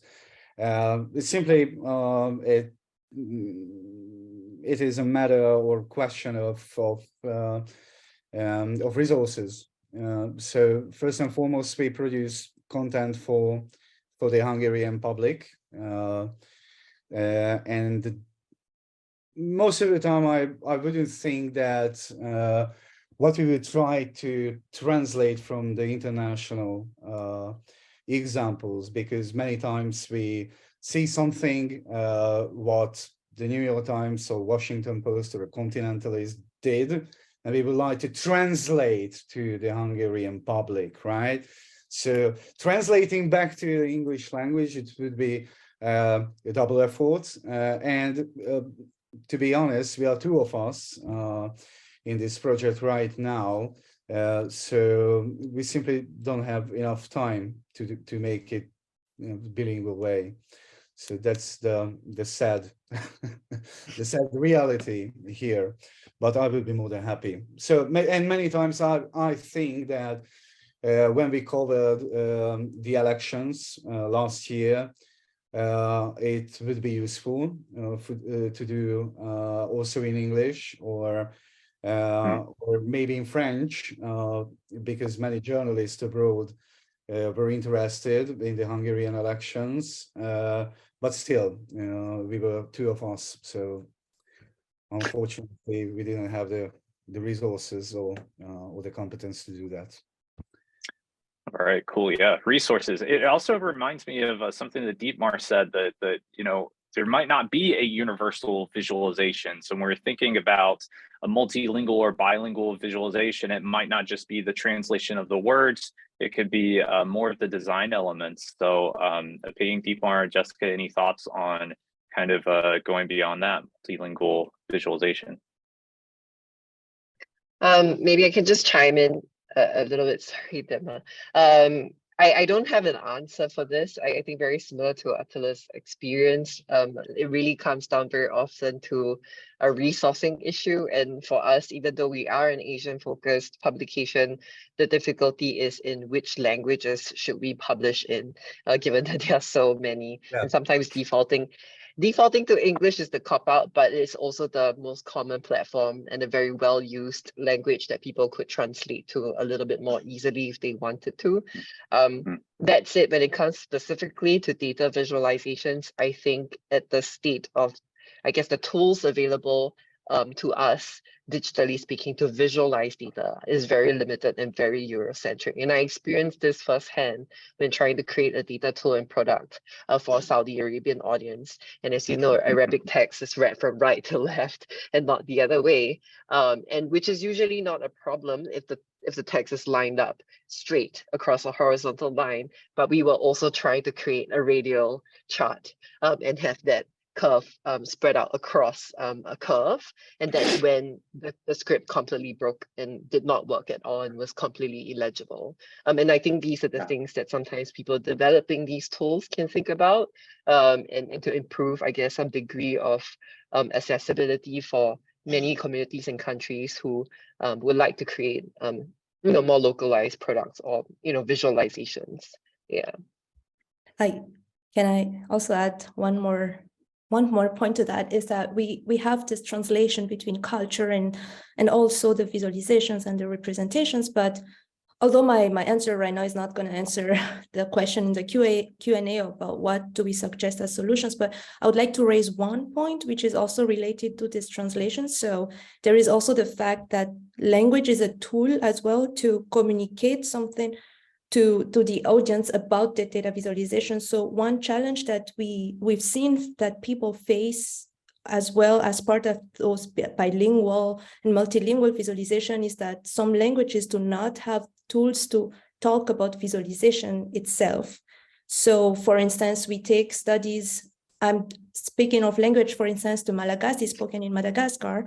We have studies that showed that people, we may be able to explain what the visualization is about, but one part of teaching people to read data is to teach people about graphs, what's the component of the graphs, what the trends and everything in a data mean, in the visualization or a chart means. But sometimes one of the challenges that we do not have those linguistic tools to even talk about what is bar chart in Malagasy or what is scatter plot and what does something trending in one direction versus another direction means. So those are also challenges that we hope that people will address and that we will hope to see many works around that, because it will be a very, very powerful tool that will make the teaching of reading data to people who actually need to know about their own data, to have this linguistic tool to be able to communicate. That would be so powerful and make the education, data visualization, literacy or education much efficient and easier. Yeah, sure. Can I just add a proud advisor moment? Noëlle has been conducting studies in this space, and she ran a study in Madagascar with bilingual speakers and found that if you give people who are bilingual speakers, either Malagasy or French, a visualization, an entire task in Malagasy, they will still use French words to describe it. And this actually, in her second project, got at the notion of colonialism and its impacts on visualization across the world and cultures, which I thought was super interesting, and maybe something that others can speak to. But Dietmar, Jessica, any thoughts on a multilingual cross-cultural visual? So I actually just wanted to say that I wanted to yield my time to the others on the panel, because I also have this question, and I know that like there's a lot of knowledge here, but just as a bilingual or kind of non-native English speaker myself, I noticed the same thing with myself, that sometimes when it's related to research, I can explain a topic only in English and not in my native language, and vice versa. So it's strange.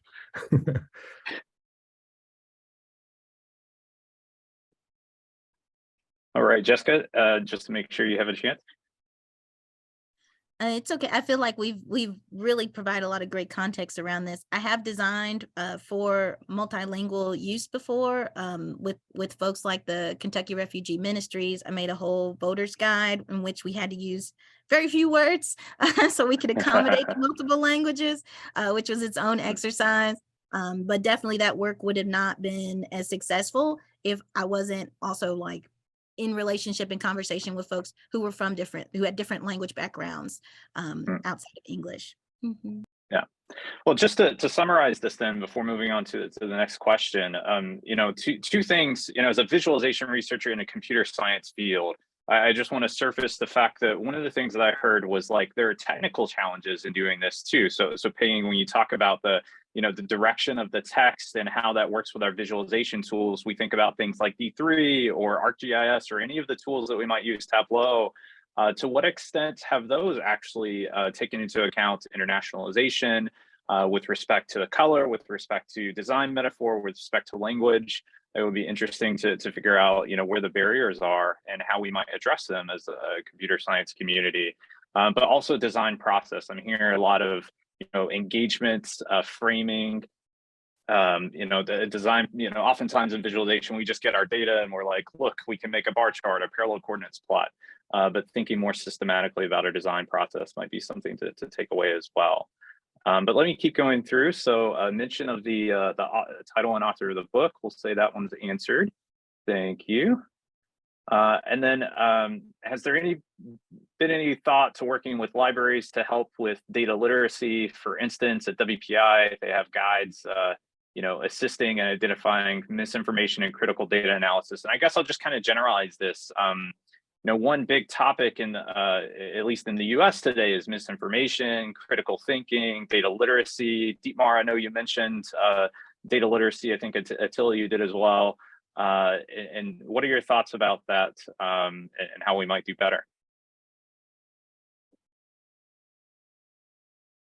I mean, as an educator, our students definitely use these library guides, and I think they're very useful. And I'm still puzzling over data literacy because I'm also not so familiar with the US system, but I know that a lot of that is already done in high school, and it is it is a tricky subject, because I think like my problem with this assumption that it's all the responsibility of the person who decodes, and like less responsibility on the side of the designer to first really try to understand their audience. And I think just looking at the COVID visualizations across the world, it's really interesting to also recognize some of the things that Noëlle has talked about, that like in a certain culture the scatter plot is just not a familiar concept. So there are other ways to represent things, and then I think these things need to be studied and respected on the side of the authors. So I think the concept of data literacy is problematic if it's only framed as an educational question. It is a responsibility of the designer. Agree. That's great.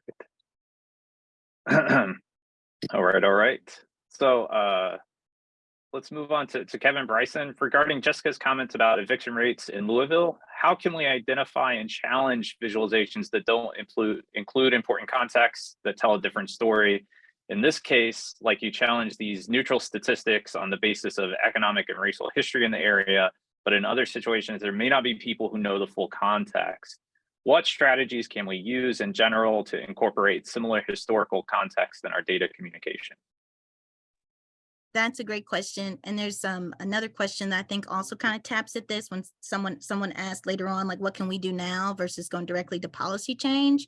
And so my first thought is, number one, starting to adapt our thinking when we take on projects that involve data visualization, to go from our design thinking brain to a systems thinking brain, because we're the way the typical circumstance kind of happens when we get these problems that are to visualize data is the only people in that relationship are the visualizer, the client, and maybe there's some impacted folks, and then we only receive or take in the content that is directly given to us.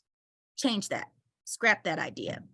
Instead, start with that problem and start to investigate. Get curious. You have to be both curious and you have to be courageous to really do this work. And you have to be willing to do your own due diligence. Bringing in those historical contexts are things that we can do, of course, in our research, but also by partnering with folks that are impacted by that issue. Because if you want to know the actual history of a geographical location, of an economical circumstance, folks that are experiencing it directly are going to not only have insights to where that problem came from, but also have the network if you want to grow the folks sitting at the table with you. Looking at the root causes of problems and seeing them as causational, like one thing begot another, but of course you're researching kind of backwards to get past just the symptoms to get to the actual root causes, to bring that into your narrative. And bringing that into the narrative is going to change the way the language looks, which is a conversation with that client. It's going to change the way what visuals are used, and it may even change the way that the whatever content is created actually is or looks like. Before founding the Root Cause Research Center, I had a social enterprise called GRIDS, the Grassroots Information Design Studio. And I spent about 10 years, I made over 170 projects working with community and nonprofits, creating more access to information and breaking down complex things.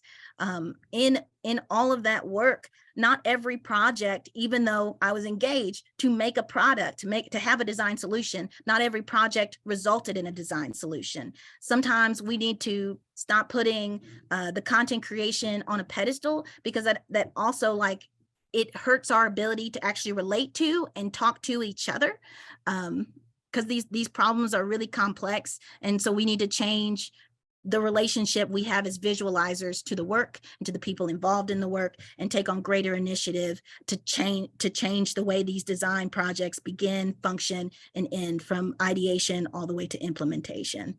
That's kind of broad strokes, but yeah. Thanks, Jessica. That's great. Dietmar, Pei Ying, Attila, any additional thoughts on this? No, I don't have. All right. So next question here. Oh, it scrolled out. For all panelists from FDUA, from all panelists, thank you for all the insightful talks. My question is, how can we balance the need for accuracy and precision in data visualizations with the need to tell compelling stories and making data accessible to broader audiences? As a visualization scientist person, this is a classic question. I would love to hear your nuanced opinions on, the precise representations of visualization versus, telling stories that resonate. I just start because it's very brief. I think it's two things. First, as Jessica emphasized in her talk, first I need to clarify what is important, what do I consider important, and second, I have to figure out a way how I can also communicate that this is what I consider important, and not the kind of state of the world itself, but that there's an authorial voice in there.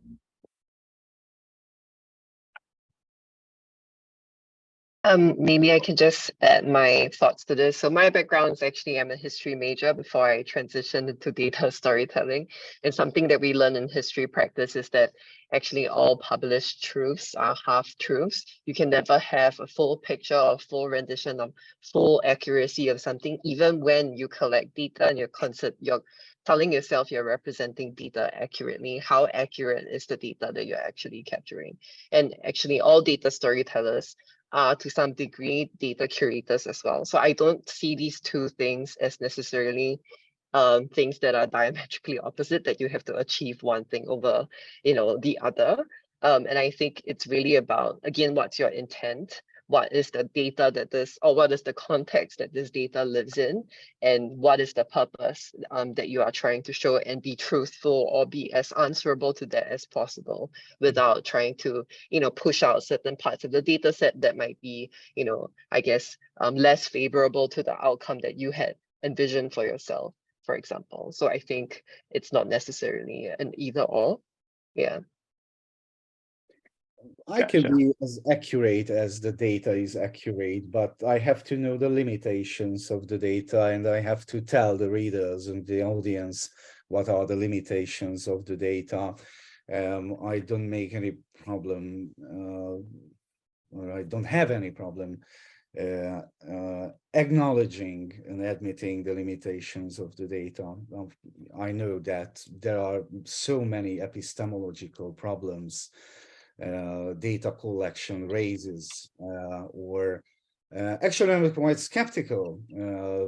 Even I'm working with data, I'm quite skeptical about the data, especially when the data comes from the official source, like in Hungary, the government of Hungary. I always ask this question: how reliable at all? What is the missing piece in the data? What is the intention behind disclosing the data, and why I can't access more important data about the Hungarian society? In this case, I could even decide not to do anything at all, because always I will have this question about the reliability or the accuracy of the data, or I can decide that I'm telling the truth to the audience that this is the limitation of the data. And I give them helping hands to understand. I describe the methodology. I describe the history of the data collection, especially when it comes to statistical data collection from the Hungarian state, how the methodology was changed over time. Even the Hungarian Statistical Office doesn't disclose the change in the methodology. But as a journalist, I know, because I investigated. So again, I can be as accurate as, or precise as the data is precise, but I can't see any unbalanceable, how do you say, contradiction between the accuracy and the data storytelling. I agree with Dietmar that these are two, for me at least, these are two different things. And the data storytelling should contain the elements of the limitations, obviously, with design elements or even textual elements, additional information. Thank you. Excellent, excellent. In the interest of time, I'm going to kind of push through to the next few questions so we can get to as many as possible. And this one's from Dietmar, to Jessica and Pei Ying. What are your thoughts about damage-centered representations and visualization?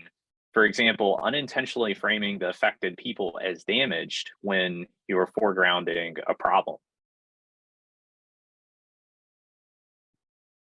Do you want to go first? I don't mind a follow-up. Okay. Thank you for the question. Yeah, when it comes to damage-centered representation, that's just another way of objectifying those folks who are directly impacted, which is serviceable, right? If we're talking about so the only reason why there are so many nonprofits around this country, so many even in Louisville, is because it's a multi-billion-dollar industry, right?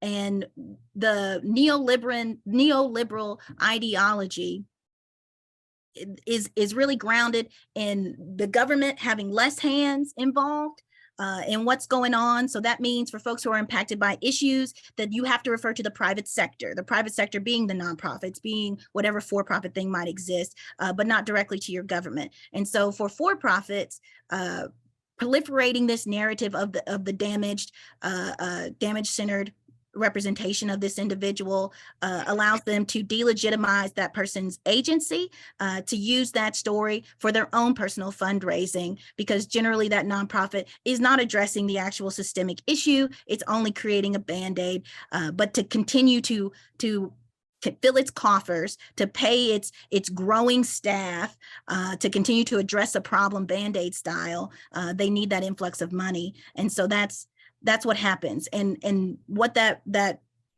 person, that objectified figure is doing in its imagery and in its story is, number one, it denies the ability of its community or family to help them in whatever that problem may be. So only solution, again, the nonprofit. It's also creating an opportunity for, I kind of want to speak a little bit to that last question, because when we talked about compelling narratives, I really appreciate what was said about compelling narratives not necessarily being different from accurate data. But when we talk about compelling narratives in relation to folks who are directly impacted and how we represent them, oftentimes it's tragedy porn that's being used. And that tragedy porn is to push us towards solutions that, again, still don't address the problem. Like in the housing system, more rental assistance, which actually just bails out landlords, or putting more money into the development of more affordable housing, even though that affordable housing that they're building isn't actually affordable. So you're organizing people against their own self-interest, which would be like the regulation of rents, which we can only do at a legislative level with government power and decisive action, to pull us towards this more ideological and away from the material solution and justice that we can see and realize. I'll pause there, let other folks chime in.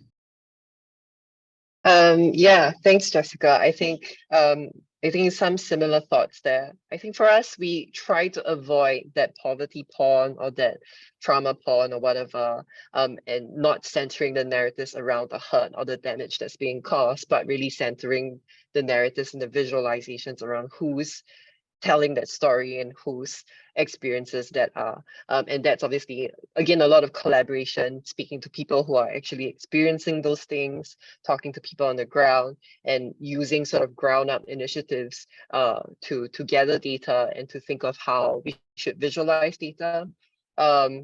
And I think in a particular example that my company did last year on sexual violence in Singapore, we crowdsourced that data with a group of a women collective in Singapore. So this sort of data isn't actually publicly available in Singapore because of the lack of, I guess, a Freedom of Information Act and things like that. So we had to source that data on our own, combing through newspaper reports and things like that. So collaborating people was one solution. But when it came to visualizing the data, instead of, I guess, visualizing the nature of that violence or that activity, we instead showed, for example, a tree map visualizing the spaces in which these things would happen.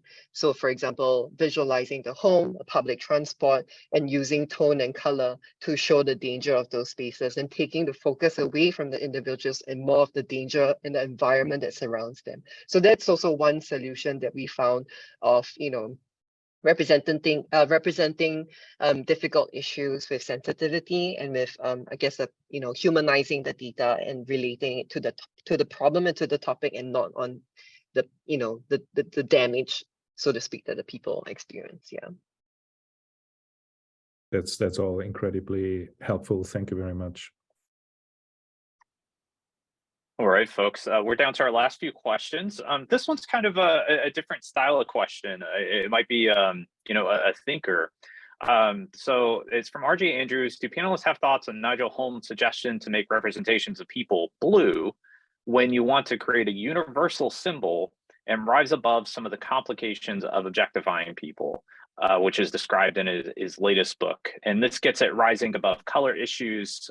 There are, there's research that kind of talks about how color has different semantics in different cultures, and may, a certain color may map to a certain type of thought. So this is about blue. So any thoughts on blue or any other ideas? I have a thought. So I totally understand this argument, because this is kind of like bringing it back to some other conversations we've had so far on the panel. And I think a problem that is happening that we need to uncover in this conversation is that too often when we're talking about a problem that exists, that we want people to have greater awareness around, that we're focusing on the problem from the experience of who's impacted versus who's creating the problem. Too often I see folks that are visualizing data around the severity of the issue versus like actually ripping the Scooby-Doo mask off of, well, who actually created this problem to begin with, and why is it proliferated? Why is it still going? Because so many people like growing up today is like, I thought we solved the issues of racism with the civil rights laws that we passed in the 60s. No, we didn't. Why is that, right? But when we put our lens on the actual perpetrators who proliferate and create poverty, right, which is that racial capitalism piece, the extractive economy that we live in, and grounded in the very real and tangible folks that are behind that, and that specific issue that you're trying to address and raise awareness around, you are not only creating a material analysis, but you're actually building tension and agitating, which is what makes the story compelling. A story is not compelling if we're just focusing on the same tropes. And when we focus on objectification, it's because we're again still not looking at the root causes. The folks that are perpetrating the problem again get to be anonymous, hidden, and non-disclosed, right? And we're complicit in that by continuing this methodology of talking about problems centered from those who are experiencing the problems versus those experiencing the problems getting to be behind the content creation to talk about where the problems are actually coming from and who's proliferating them. When we get to that point where we are agitating around the conditions that are creating that problem and clarifying what role different players have, institutions, individuals, that's when we actually start to build compelling narratives that illustrate far more than just a one snapshot of a person's experience. We now get to have a better understanding of how bad the problem actually is, and people will be intrigued because this is information that is oftentimes kept from us. This is information that's oftentimes unseen, goes back to the obfuscation again, that's part of the neoliberal culture of design. Wonderful. Any other thoughts? We can leave it at that one. I think that was great, Jessica. Thank you. So answer live. All right, so this one gets at risk communication, which actually might build well on the last answer, because we may have a responsibility to communicate risk when there are things like natural disasters. Max Schneider asks, thanks for this wonderful discussion. I work in data viz for earthquake risk communication. We're doing a project to see how effective data viz and mapping varies across multiple groups in 3 countries.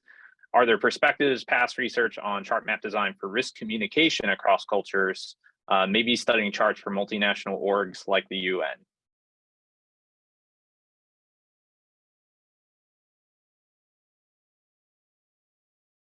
I can speak to this one a little bit. I actually recently had a conversation with somebody at the National Cancer Institute who had a similar thought and a similar question, those being essentially, how do we communicate risk, sort of at a mass scale? And I'm not going to offer any answers here, but one thing that was very useful to hear about is that these organizations have design style guides for text.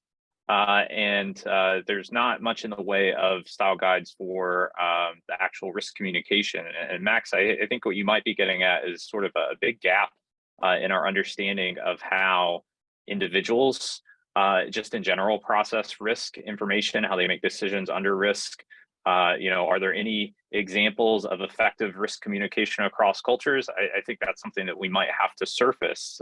So this might be getting at something that's not really well addressed in the research so far. Noëlle's recent paper essentially dealt with communicating uncertainty and how different languages don't map to each other whenever using uncertainty in visualizations.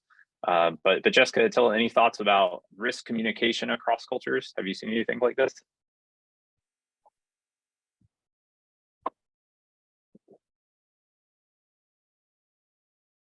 All right, let's leave it at that. All right, let's go to one last question here. And some of our folks had to drop off. Dietmar's teaching, Pei Ying has got to go for meetings. We're all across the globe.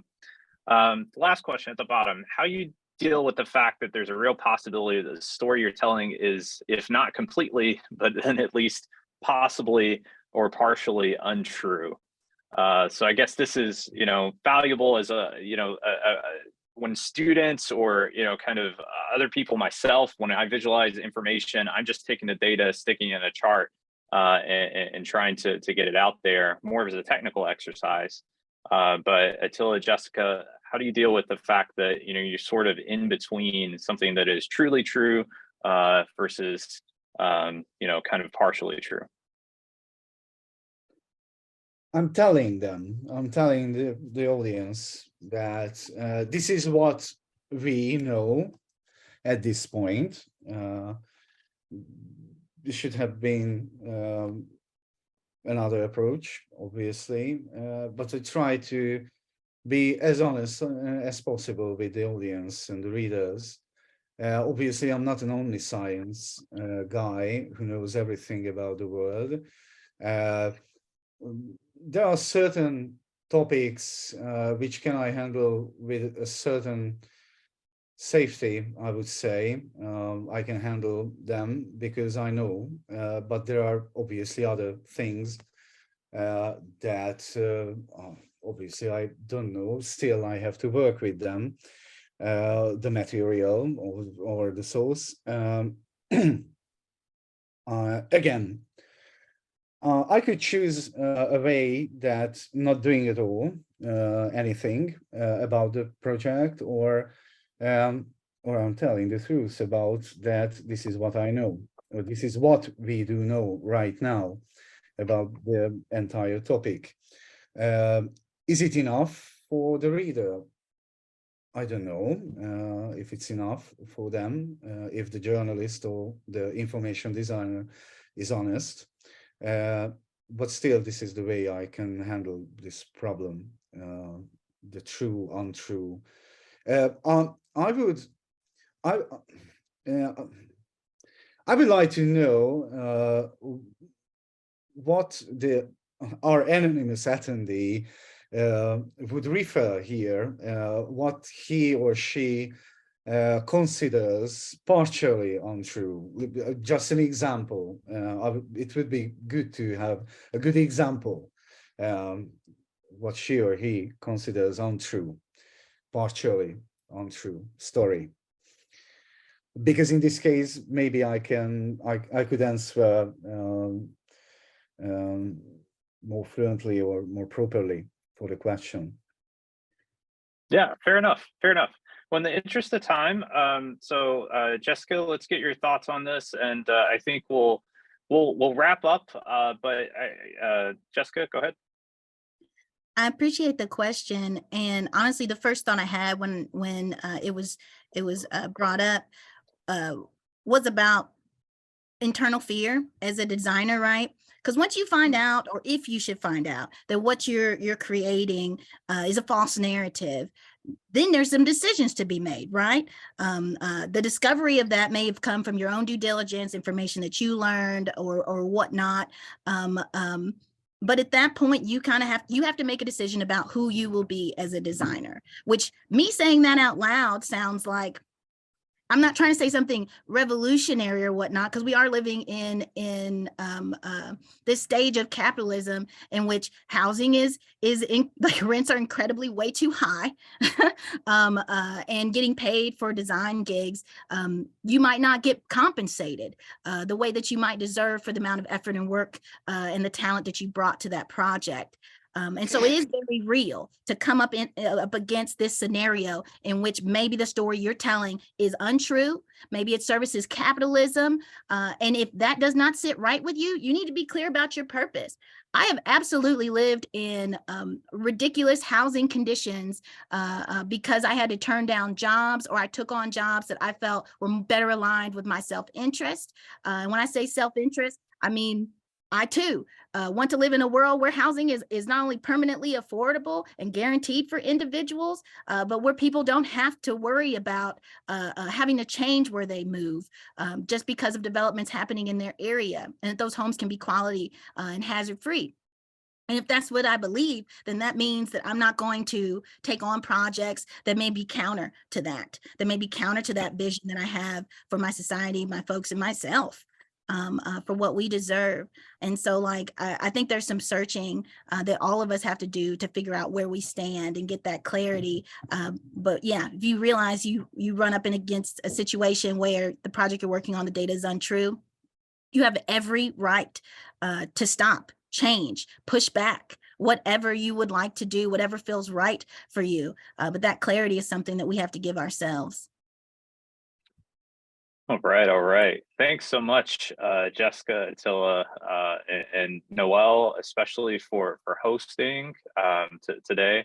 I want to just close by saying, again, challenged and inspired, but also expanded. I think listening to the perspectives here today, as my position as a researcher in the visualization community, a computer scientist, interested in these issues, I've come away maybe with a broader perspective that we can maybe put into action. And I hope that's true for everyone here. And hopefully we can do more events like this in the future. And one more time, thanks to our panelists, and thanks to Noëlle, and thanks to the community that joined us today. And we will leave it at that. Thank you. Yes, thank you so much, everyone. Thank you.